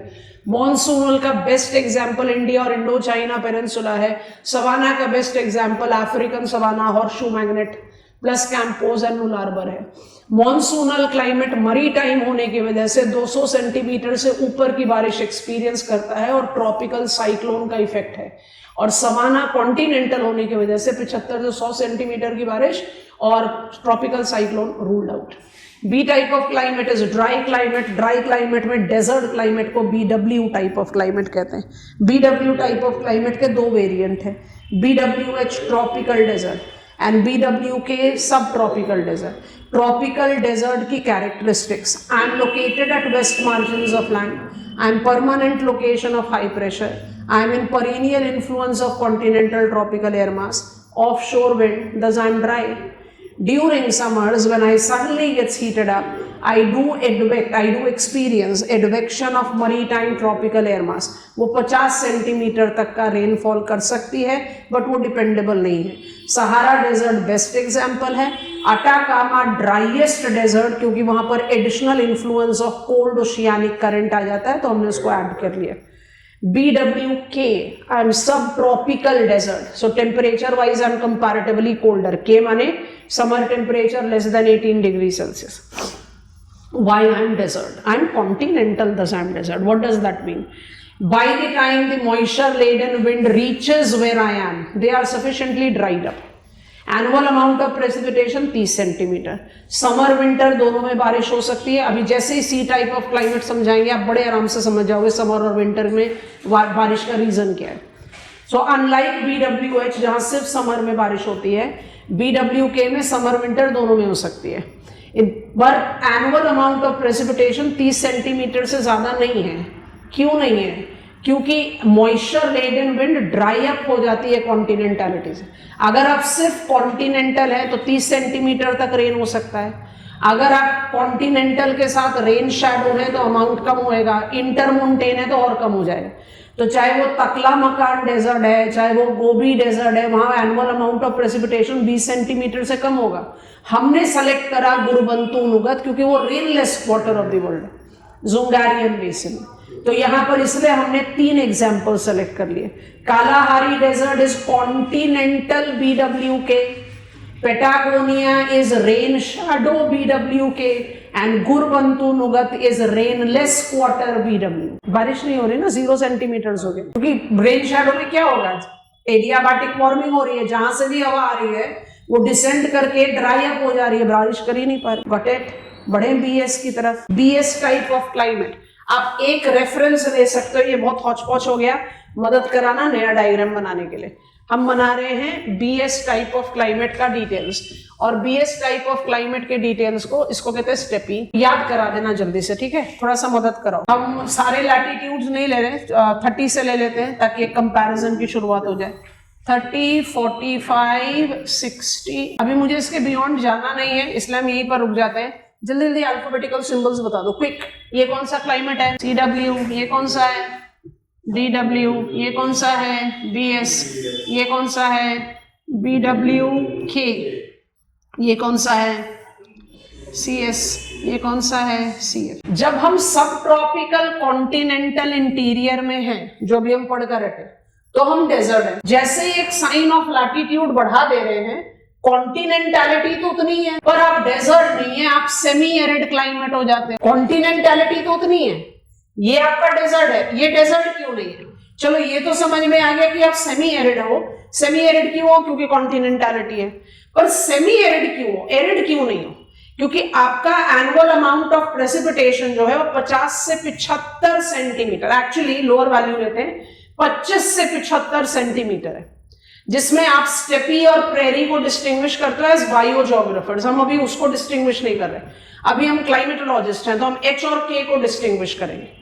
तो जब हम कहते हैं annual amount of precipitation of 25 to 75 centimetres, lower वाली देखो 25 सेंटीमीटर, बहुत कम है। तो ऐसा नहीं कि आप बड़े रिच प्रेसिपिटेशन जोन पर हो, लेकिन आप सेमी एरिड क्यों हो, आप एरिड क्यों नहीं हो? प्लीज अपने आप को रिमाइंड कराइए, क्योंकि यहां पर आपका frontal dependable precipitation throughout the year रहता है। कौन सा फ्रंट बना रहे हैं यहां पर? Cold front. आगे बात समझ में, प्रेसिपिटेशन का अमाउंट कम है, लोअर वैल्यू तो बहुत ही कम है, 25 सेंटीमीटर है, लेकिन प्रेसिपिटेशन सारे साल भर होगा फ्रंटल मैकेनिज्म की वजह से। इसीलिए आप सेमी एरिड क्लाइमेट है, आप डेजर्ट नहीं है। क्योंकि सदर्न हेमिस्फेयर में भी है, इसलिए कोल्ड फ्रंट लिखने के बजाय क्या लिख देंगे? Frontal precipitation. क्योंकि सदर्न हेमिस्फेयर में तो टेम्परेट साइक्लोन नहीं बनता ना, स्टेबल फ्रंट नहीं बनता, तो फ्रंटल प्रेसिपिटेशन हो सकता है, बट कोल्ड और वार्म फ्रंट का डिवाइड नहीं हो सकता। आई hope it is comfortable. Okay, so I am now writing the characteristic. समझ में आ गए? श्रिंक कर रहे हैं। What is BS type of climate? BS type of climate is steppe type of climate, which denotes semi-arid climate. Why it is semi-arid? Because annual amount of precipitation is 25 to 75 centimeters, very well distributed throughout the year because of frontal mechanism. We categorize it into two types, BSH and BSK. BSH को low, that is warmer steppes बोलते हैं। इसके examples, अब ये थोड़े ना बड़े defined examples आते हैं, तो you should be aware of it. BSH का एग्जाम्पल हुआ US prairies, pampas of Argentina,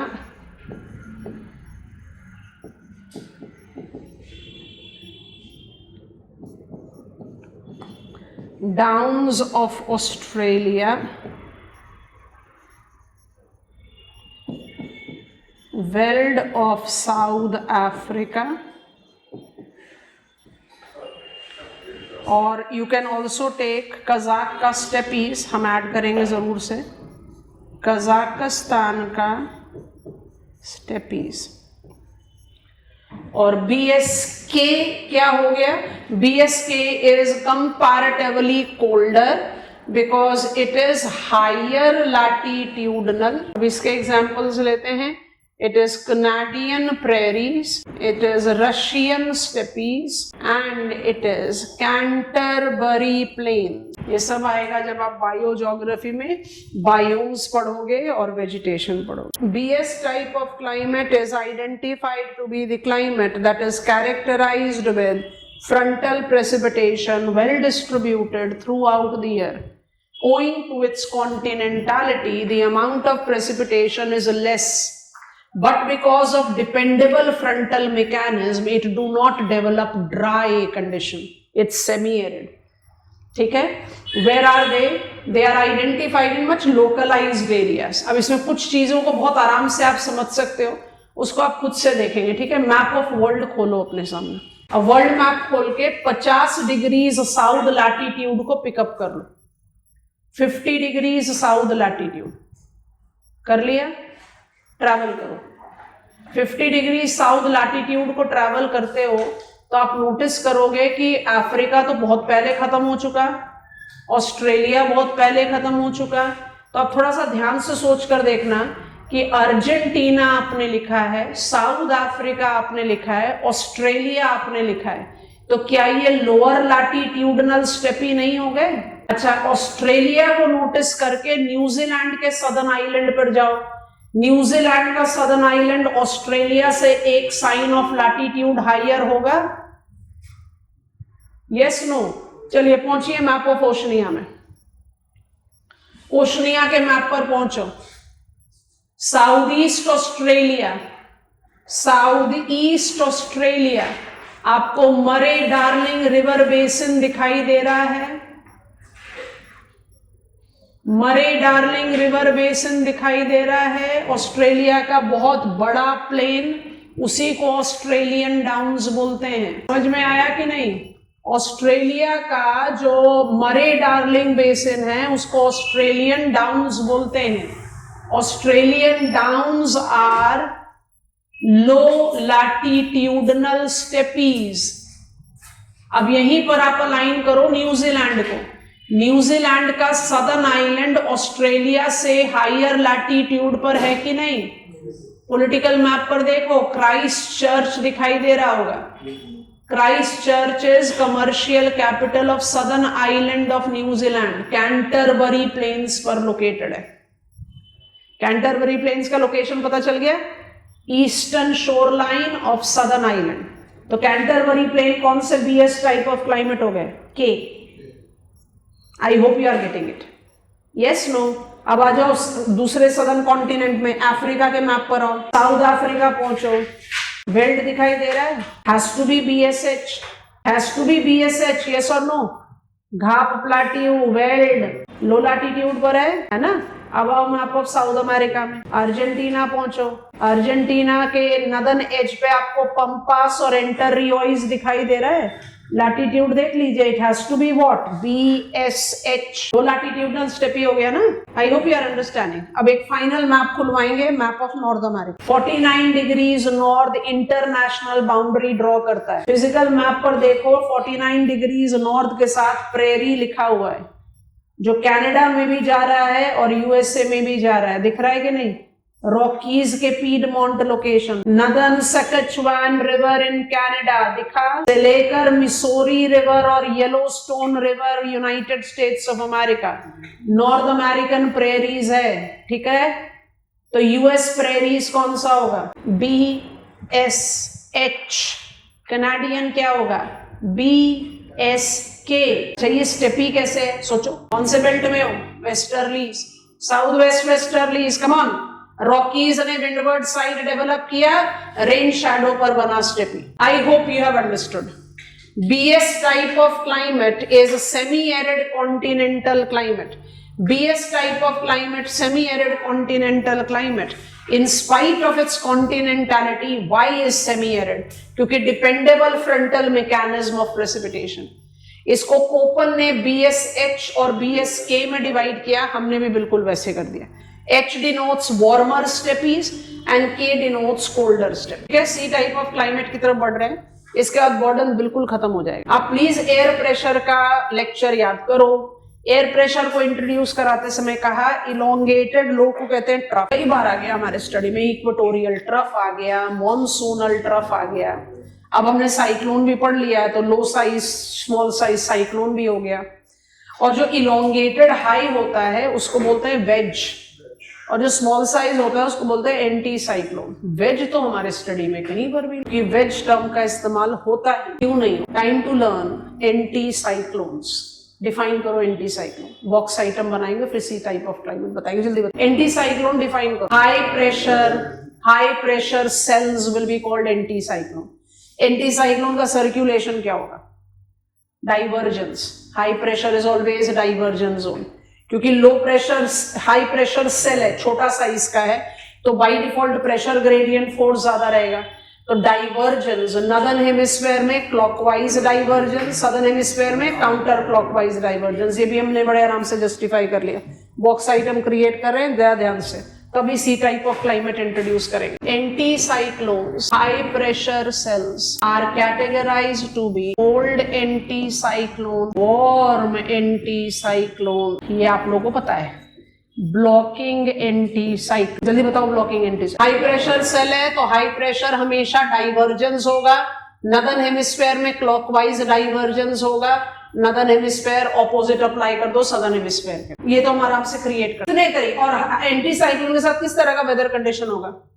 dry, clear sky, stability. Come on, high pressure subsiding air column, clear sky, no cloud cover, divergence, dry condition. तो ज्यादा कुछ पढ़ने के लिए होता नहीं। 3 climatic type of anticyclone are recognised. Blocking anticyclone आपको पढ़ा चुके हैं, जल्दी से बताइए क्या है। Over cyclonic eye, it intensifies the system to begin with and eventually acts as the killer effect. It sources weak subsiding convection to somewhere bridge up that vacuum which is created along eye wall. आप ये सब जानते हैं, आप यहाँ आराम से इसके बारे में लिख सकते हैं। What is warm anticyclone? Azores high और Hawaiian high. Warm क्यों बोलते हैं उसको? सब ट्रॉपिकल एरिया में है। समझ में आ रहा है कि नहीं? तो कोल्ड एंटी साइक्लोन क्या होगा? पर इसको भी एंटी साइक्लोन क्यों कह रहे हैं? उस साइन ऑफ लैटिट्यूड में तो लैंड वाटर है भी नहीं, तो साइक्लोन क्यों, एंटी साइक्लोन क्यों कह रहे हैं? क्यों वेज नहीं कह देते? Shape of geoid. यही cold anti cyclone polar high अपने ऊपर वोर्टेक्सेस डेवलप करता है। Come on, that sources polar jet. 6 महीने का long winter nights, polar jet becomes more extensive. इसलिए हम वेज शब्द का इस्तेमाल नहीं करते, क्योंकि high pressure is more cellular. Polar high भी सेल्यूलर ज्यादा डिफाइन करता है। कहां से वो इक्वेटोरियल लो के साथ मैच करेगा? प्लैनेट अर्थ में इक्वेटोरियल बल्ज है, पोल तो सिर्फ एक छोटा सा डॉट है। चाहे वो वार्म एंटी साइक्लोन है, चाहे वो कोल्ड एंटी साइक्लोन है, it will always be associated with drier weather condition. आप समझ गए इस बात को, इसलिए हम वेजेस का इस्तेमाल कम करते हैं। बॉक्स में डाल दो। एंटी साइक्लोन लर्न करने का सही समय था। एक्चुअली हम ऑलरेडी लर्न कर चुके थे, सिर्फ उसको एक कंसोलिडेशन देना जरूरी था, दैट वी हैव। अब सी टाइप ऑफ क्लाइमेट के बारे में बात करेंगे। आप लोगों ना ग्रिड बनाने में मेरी मदद करनी पड़ेगी, थोड़ा डिफरेंट अलाइनमेंट के साथ बनाएं। पहले ड्रॉ करने के बाद गो अहेड देना। थोड़ा डिफरेंट अलाइनमेंट है, इसलिए आपकी मदद चाहिए। The latitudes with which I am concern, C type of climate का सारा डिटेल्स तैयार कर रहे हैं, पर पहले आपकी मदद चाहिए। तो I am taking 10 degrees north, southern hemisphere में हम इसको अप्लाई कर लेंगे। फिर हम ले रहे हैं 30 डिग्रीज नॉर्थ, फिर हम ले रहे हैं 45 डिग्रीज नॉर्थ, और फिर हम ले लेते हैं 60 डिग्रीज नॉर्थ। अभी इसके आगे जाने की हमें जरूरत नहीं है। अब थोड़ा ध्यान से देखना, हमारा ये डायग्राम अलग है जैसा हमने बनाया उससे। अब ये मेरा एक हाइपोथेटिकल लैंड है, ये मेरा दूसरा हाइपोथेटिकल लैंड है, और ये इन बिटवीन एक ओशन है। ग्रिड खोल सकते हो अपने सामने, पूरी लग्जरी है ग्रिड खोलने की। अब ना मुझे अल्फाबेटिकल सिंबल्स बता दो, खबरदार जो गलती करी तो। 10 डिग्रीज टू 30 डिग्रीज, कौन सा अल्फाबेटिकल सिंबल लिख दे यहाँ? लैंड का वेस्ट मार्जिन BWH, लैंड का east margin come on AM, सब ट्रॉपिकल लैंड का ईस्ट मार्जिन CW, सब ट्रॉपिकल वेस्ट मार्जिन CS। आ रही है बात समझ में? टेम्परेट का वेस्ट मार्जिन CF, ये मुझे चाहिए नहीं बट फिर भी बता दो DW। आगे बात समझ में? अलाइनमेंट थोड़ा अलग लिया हमने, ठीक। अच्छा, सी टाइप ऑफ क्लाइमेट के 3 वेरिएंट हैं। CS Mediterranean, CF European and CW China type. कैसे विजुअलाइज करते हैं? 10 डिग्री 0 से 10 डिग्रीज इंडोनेशिया, 10 से 30 डिग्रीज वियतनाम, 30 से 45 डिग्रीज नदर्न चाइनीज प्लेन, 45 से 60 डिग्रीज मंचूरियन प्लेन। आपको बात समझ में आ रही है कि नहीं? ये ग्रिड को ऐसे इस्तेमाल करना है। अब सी टाइप ऑफ क्लाइमेट के बाद अप्लाई करेंगे फटाफट से। C type of climate is regulated by position of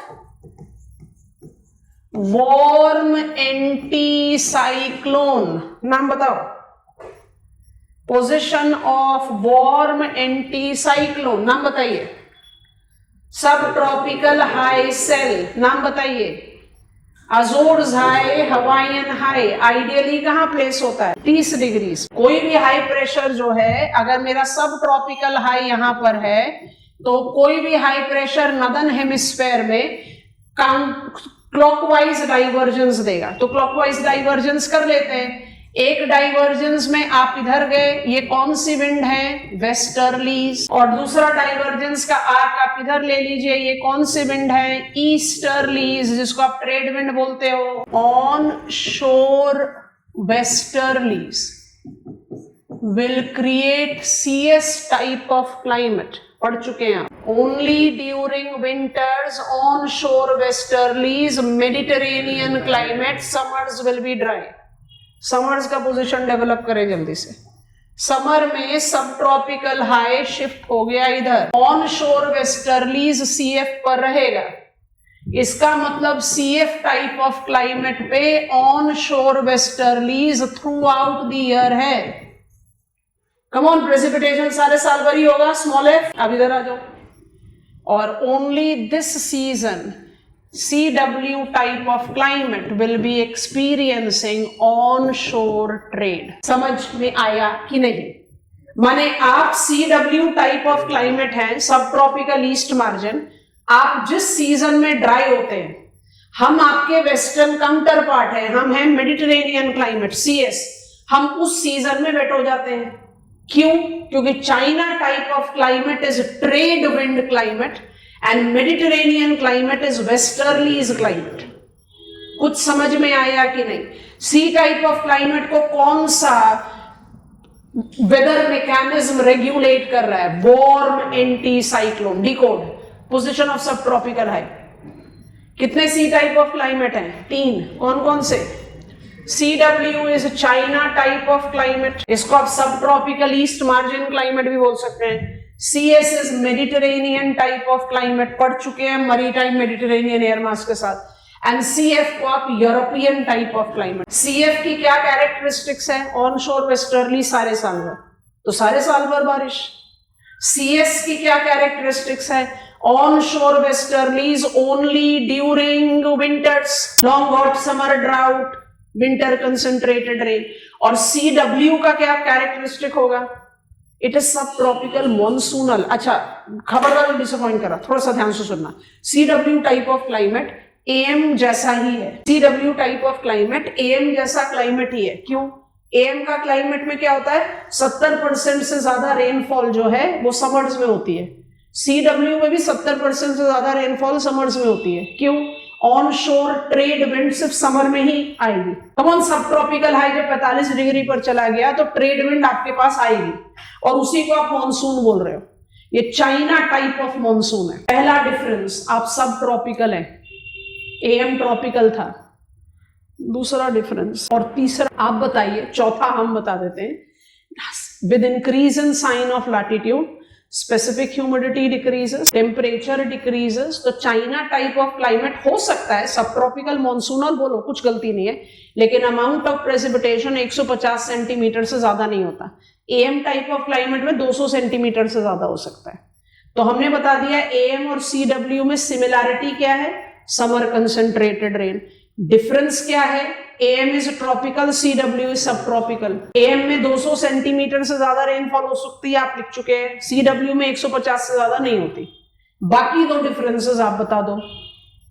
चलो आज चॉकलेट जीत ही जाओ, कोशिश करो।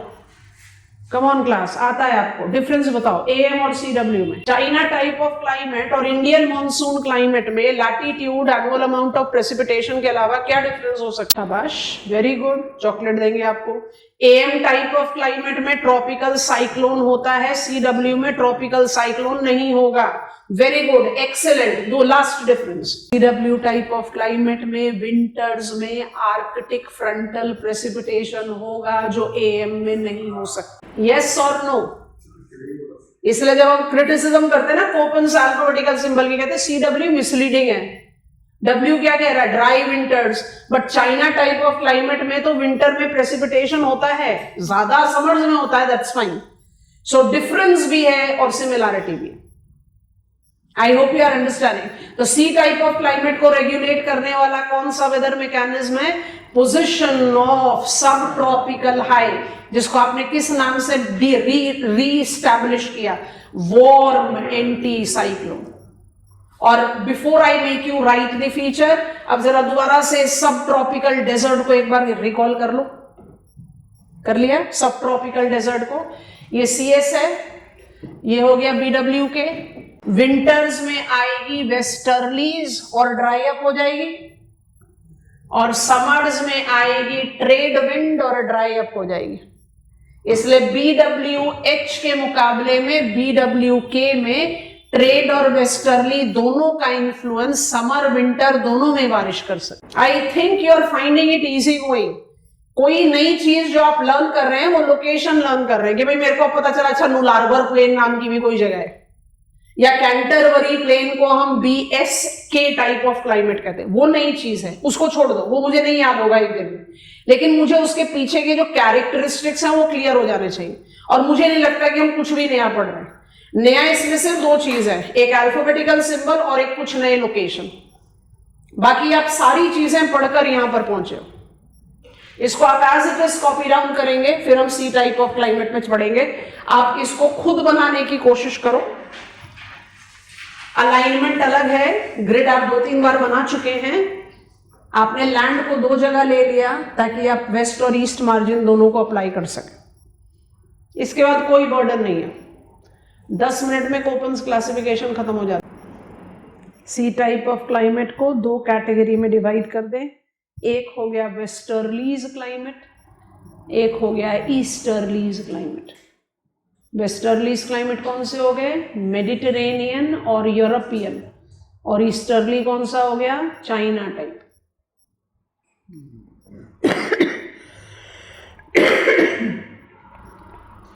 बढ़ सकते हैं आगे।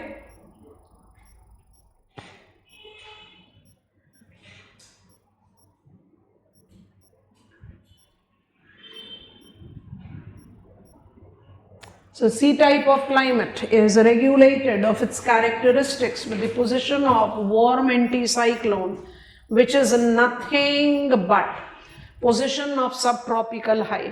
It is 3 distinctive types of climate. चलें फटाफट लिखें 3 distinctive types of climate. Which are they? So C type of climate के साथ बढ़ रहे हैं। सबसे पहले ले रहे हैं CW type of climate, which is China type of climate. It is designated to be subtropical monsoonal climate as onshore trade during summers causes maximum precipitation. Annual amount of precipitation can be up to 150 centimeters. It is completely devoid of tropical cyclone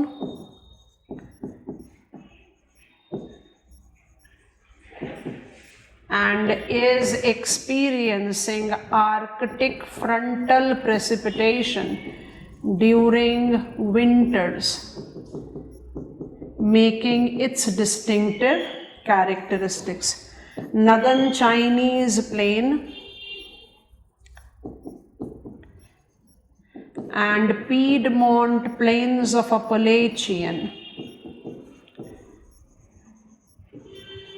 are good examples of this climate.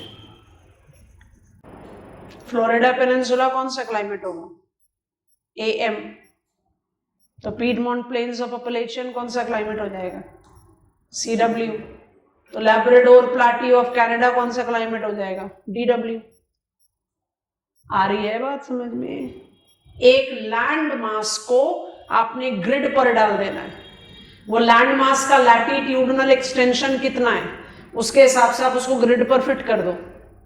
तो अगर Florida peninsula AM type of climate है तो southern California BWH होगा, come on Mojave Sonoran desert. अगर piedmont plains of Appalachian China type of climate है तो central California Mediterranean climate है, world famous for almonds and oranges. Come on, you are understanding. तो आपको इस grid का इस्तेमाल मैप ऑफ वर्ल्ड पर नहीं डालना, मैप ऑफ लैंड मास पर डालना है। और 95% केसेस आपको ये रिजॉल्व मिलेगा। 5% का आपको फ्लेक्सिबिलिटी देना पड़ेगा because of orography and etcetera, there are manipulation. समझ में आ गया? अब हम लिख रहे हैं C type of climate that is westerly is regulated, shrink कर देते हैं। China type of climate is easterly, और अब जो हमारे दोनों क्लाइमेट बच गए वो दोनों वेस्टर्लीज क्लाइमेट है। तो पहले हम मेडिटेरेनियन लिखते हैं, उसमें बल्क कम है, फिर यूरोप टाइप में जाएंगे। तो when I talk about CS type of climate that is Mediterranean climate, it is a typical westerlies climate that experiences onshore movement only during winters। इसलिए विंटर कंसंट्रेटेड प्रेसिपिटेशन 50 से 75 centimetre होता है। Characteristics is long hot summer drought, जो अपने आप में एक बहुत यूनिक कैरेक्टरिस्टिक्स है, क्योंकि आप सब ट्रॉपिकल है तो आपका टेम्परेचर कंडीशंस तो हाई है, पर आप समर्स में प्रेसिपिटेशन एक्सपीरियंस नहीं कर पाते, विंटर्स में रहता है। तो you are having a sort of a drier characteristics associated. इस क्लाइमेट का जो नाम है वो मेडिटेरेनियन सी शोर लाइन से आता है।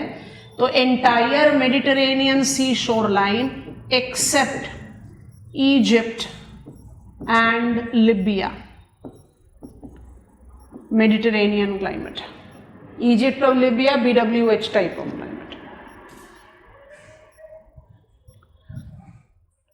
मेडिटेरेनियन क्लाइमेट का नाम कहां से आ रहा है? मेडिटेरेनियन सी से। है कौन सा क्लाइमेट? सब tropical west margin climate.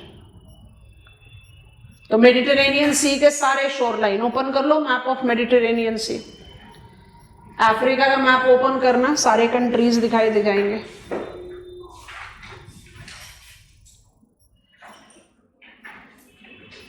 Spain, Portugal, Italy, Greece, Turkey, समझ में आ रहा है?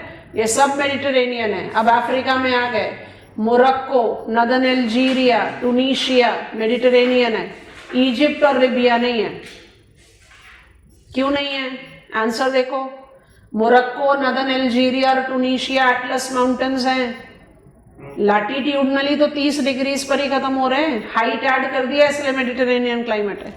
लिबिया और इजिप्ट जो हैं वो BWH क्लाइमेट है, टिपिकल सहारा डेजर्ट।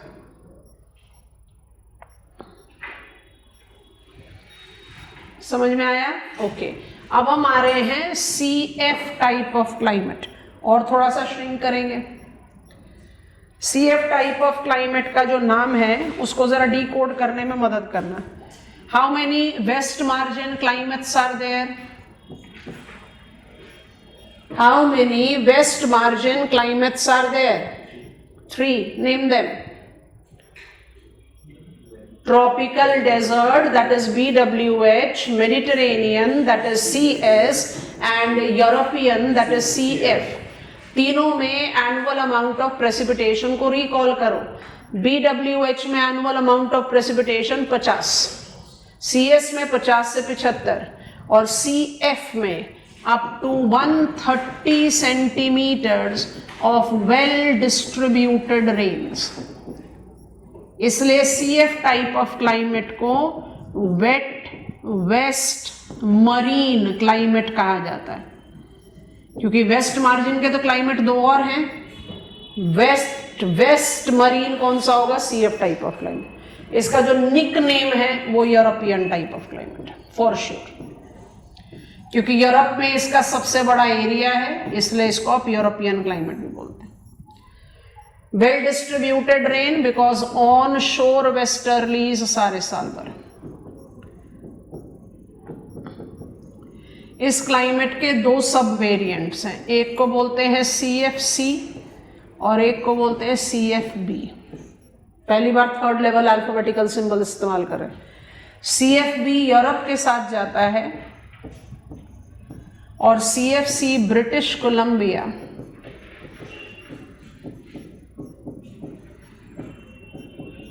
और सदर्न चिली के साथ जाता है।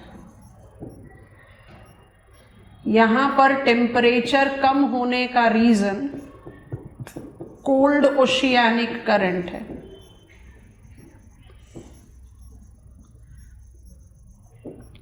और यहां पर टेम्परेचर कंपैरेटिवली वार्मर होने का रीजन नॉर्थ अटलांटिक ड्रिफ्ट है, जो आपको पता है कि वार्म ओशियानिक करंट है। सी याद करो, winter temperature to be dipping up to 10 degree Celsius. CFB summer temperature less than 22 degree Celsius.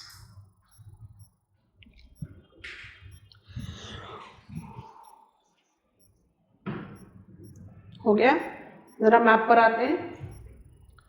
अब काफी मेजर पार्ट हम कवर कर चुके हैं, तो we should be in the position of handling it. हम साइन ऑफ लैटिट्यूड को demarcate ना भी करें तो भी आप इसको बड़े आराम से जज आउट करोगे। कैसे कैसे नोटिस करना है देखो ध्यान से। जब आप कहते हो, क्योंकि मेरे पास इक्वेटर तो यहां पर क्रॉस कर रहा है, तो मेरे पास इक्वेटोरियल क्लाइमेट नॉर्थ अमेरिका में तो है ही नहीं। 10 डिग्रीज नॉर्थ तक आप आ गए, ये 10 डिग्रीज हो गया। उसके बाद जब आप 30 डिग्रीज ले रहे हो तो फ्लोरिडा पेनिनसुला AM हुआ, ये हो गया BWH। इसके एक हायर लैटिट्यूड कर लिया तो पीडमोंट प्लेन्स ऑफ अपलेचियन हो गया CW, ये हो गया CS। इसके आगे इंक्रीज कर दिया, अभी हम पढ़ेंगे, ये होगा DW, ये होगा CF। अब ये CF क्या है? British Columbia. जो यहां पर ऑन शोर वेस्टर्ली चलेगी वही तो यहां पर चलेगी। कम ऑन, अप्लाई करते जाओ। ये हो गया BWH, ये हो गया CS, ये हो गया CF। Yes no? CF का ईस्ट ले आओ DW, CS का ले आओ CW, BWH का ले आओ, है ना AM। ये भी BWH है, ये क्या है? AF। मेरे ख्याल से समझ में आ गया। अच्छा, सदर्न हेमिस्फीयर में लेकर आते हैं। ये 0 डिग्री से 10 डिग्रीज ले लिया, उसका 30 डिग्रीज लिया, ये अटाकामा डेजर्ट है ना, तो उसके बाद ये वाला कौन सा क्लाइमेट होगा? मेडिटेरेनियन। उसके बाद कौन सा क्लाइमेट होगा? यूरोपियन। यहां कौन सा ओशियानिक करंट है? यहां पर पेरुवियन है, यहां पर कैलिफोर्निया है, यहां पर नॉर्थ अटलांटिक ड्रिफ्ट है। इधर आएगी नॉर्थ वेस्ट वेस्टर्ली, इधर आ रही है साउथ वेस्ट वेस्टर्ली, इधर आ रही है साउथ वेस्ट वेस्टर्ली। तीनों क्लाइमेट CF हैं। तो ब्रिटिश कोलंबिया और चिली CFC क्यों है? क्योंकि वेस्टर्लीज कोल्ड ओशियानिक करंट के ऊपर से होकर जाएगी।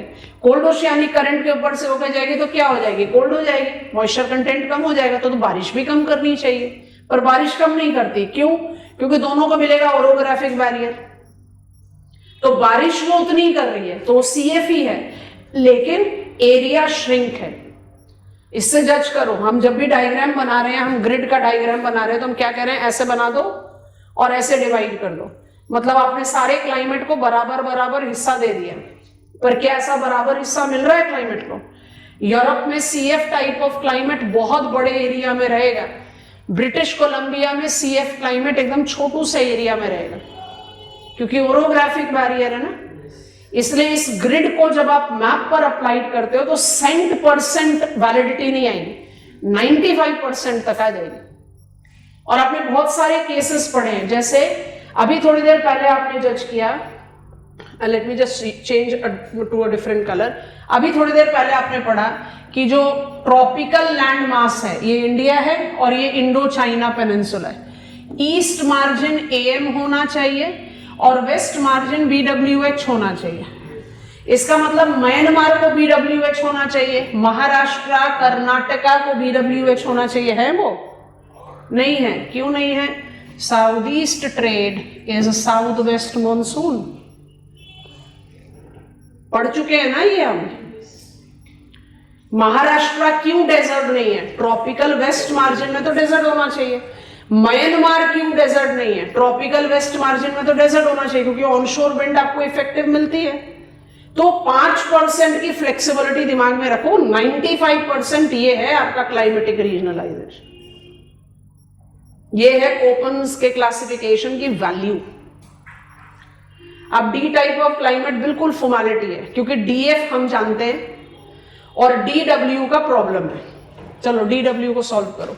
ये मेरा डीडब्ल्यू टाइप ऑफ क्लाइमेट है, वो यहां पर दिखेगा, और इसके बाद ये मेरा डीएफ टाइप ऑफ क्लाइमेट है, जो लैटिट्यूडनल क्लाइमेट है। टाइगा, टाइगा के बारे में बता दो जल्दी से, फिर हम डी लिखवा के आज की क्लास खत्म करेंगे।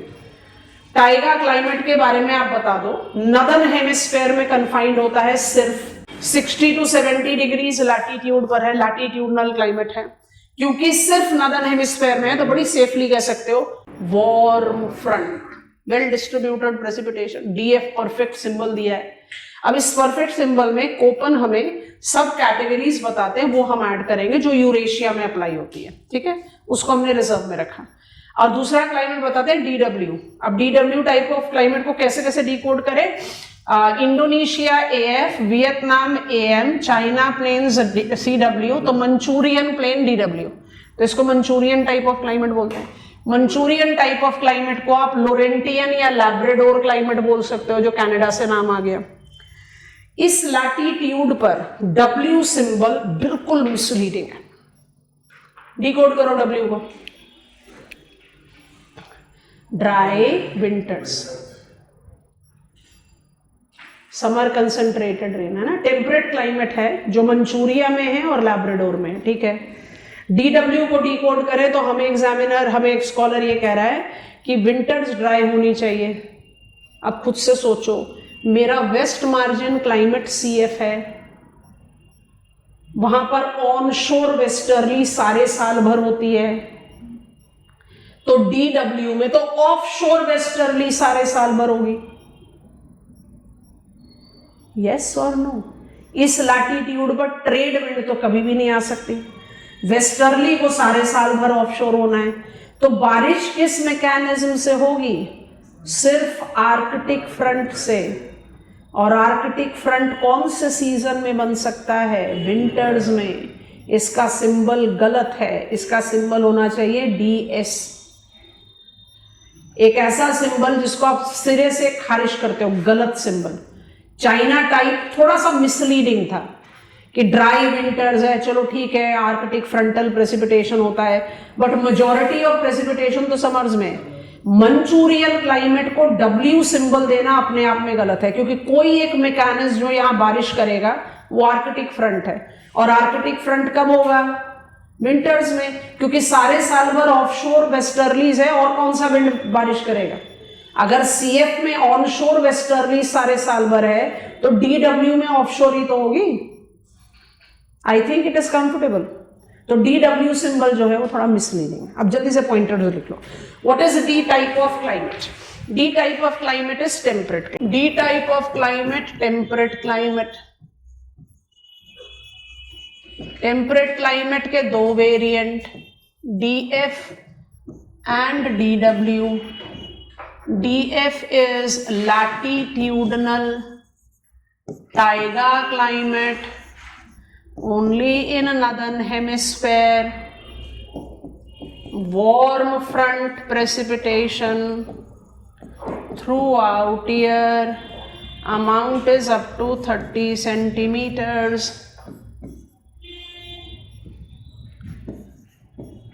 यूरेशिया में इट गिव्स अस, क्योंकि हमें इसको बाद में ना क्रिटिसिज्म के लिए इस्तेमाल करना है तो छोड़ना नहीं है। यूरेशिया में आप इसके सब कैटेगरीज डिमार्केट करते हैं। तो ये मेरा 60 डिग्रीज और ये मेरा 70 डिग्रीज नॉर्थ हो गया। अब हम इसकी बाउंड्रीज बना रहे हैं। ये नदर्न यूरोपियन प्लेन है, ये वेस्ट साइबेरियन प्लेन है, ये सेंट्रल साइबेरियन प्लेट्यू है,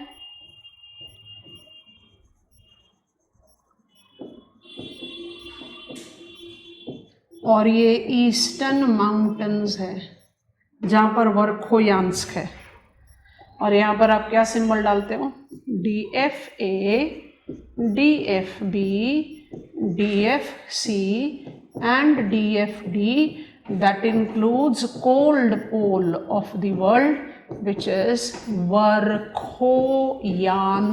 पहचान गए ना क्या ग्रिड डायग्राम बनाया, नॉर्वे से लेकर साइबेरिया तक चले गए आप। क्या रीजन लग रहा है आपको ये थर्ड लेवल अल्फाबेटिकल सिंबल को फिट इन करने का? इस लैटिट्यूड पर तो land water climatic difference apply नहीं होता, हाइट बढ़ा रहे हो ना, प्लेन से प्लाट्यू, प्लाट्यू से माउंटेन जा रहे हो, लेकिन यूरोपियन प्लेन और साइबेरियन प्लेन तो प्लेन है, फिर इनमें क्यों डिफरेंस? क्वेश्चन आप लोगों के दिमाग में आना चाहिए, हम ही क्वेश्चन डाल रहे हैं, आप क्वेश्चन सोच भी नहीं रहे हो। नॉर्थ अटलांटिक ड्रिफ्ट का एक्सटेंशन जिसको नॉर्वेजियन करंट बोलते हैं, वो यूरोपियन प्लेन को कंपैरेटिवली वार्मर। तो आप इस डायग्राम को अगर बना रहे हैं तो इस डायग्राम में ये ऐड कर लीजिए। नॉर्थ अटलांटिक ड्रिफ्ट नहीं लिखोगे, वो गलत हो जाएगा। क्या लिखोगे? Norwegian current. Norwegian current is extension of North Atlantic drift that makes northern European plain warmer than West Siberian plain। ठीक है। और DW type of climate Manchurian या लोरेंटियन क्लाइमेट होता है, जो ईस्टर्न टेम्परेट मार्जिन पर है, जहां ऑफ शोर वेस्टर्लीज सारे साल भर एप्लीकेबल रहेंगे, इसलिए सिर्फ विंटर में 100 सेंटीमीटर तक आर्कटिक फ्रंट से प्रेसिपिटेशन हो सकता है। And that is the reason this symbol is misleading. हम कोपन्स क्लासिफिकेशन का अप्रेजल लेना, हम तो बिल्कुल तारीफ के पीछे पड़े हुए हैं। Koppen classification will help me to learn all climate types of the world. और अगर एग्जामिनर कहे ब्रिंग आउट द ड्रॉबैक, तो कुछ ड्रॉबैक पता भी होना चाहिए। क्लास हैंड रिटन नोट्स दिए गए हैं, आज आप लोग उसको बड़ा सीरियसली पढ़ोगे। पहले अपने क्लास रजिस्टर्स को मत पढ़ना, हम बिल्कुल बहुत थोड़ा सा पार्ट रह गया है, वो सारा रेपिटेशन में आएगा, प्रेसिपिटेशन और त्रिवार्था में, तो you will get revision of it. But मेरी आप सबसे एडवाइस है, 2 काम करना है। पहला, हैंड रिटन नोट्स को, कोपन्स क्लासिफिकेशन को एक बार थरो रीडिंग करो DW टाइप ऑफ क्लाइमेट तक। और दूसरा, जो ग्रिड बनाया है उस ग्रिड को अलग अलग कॉन्टिनेंट में मेंटली ड्रॉप कर करके देखो कौन सा क्लाइमेट कहां पर है। मेजॉरिटी ऑफ द केसेस आप पिकअप कर लोगे। रेपिटेशन तो बाय डिफॉल्ट आएगा।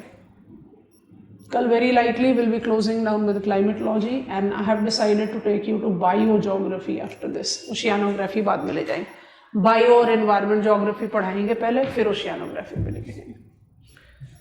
Done for today.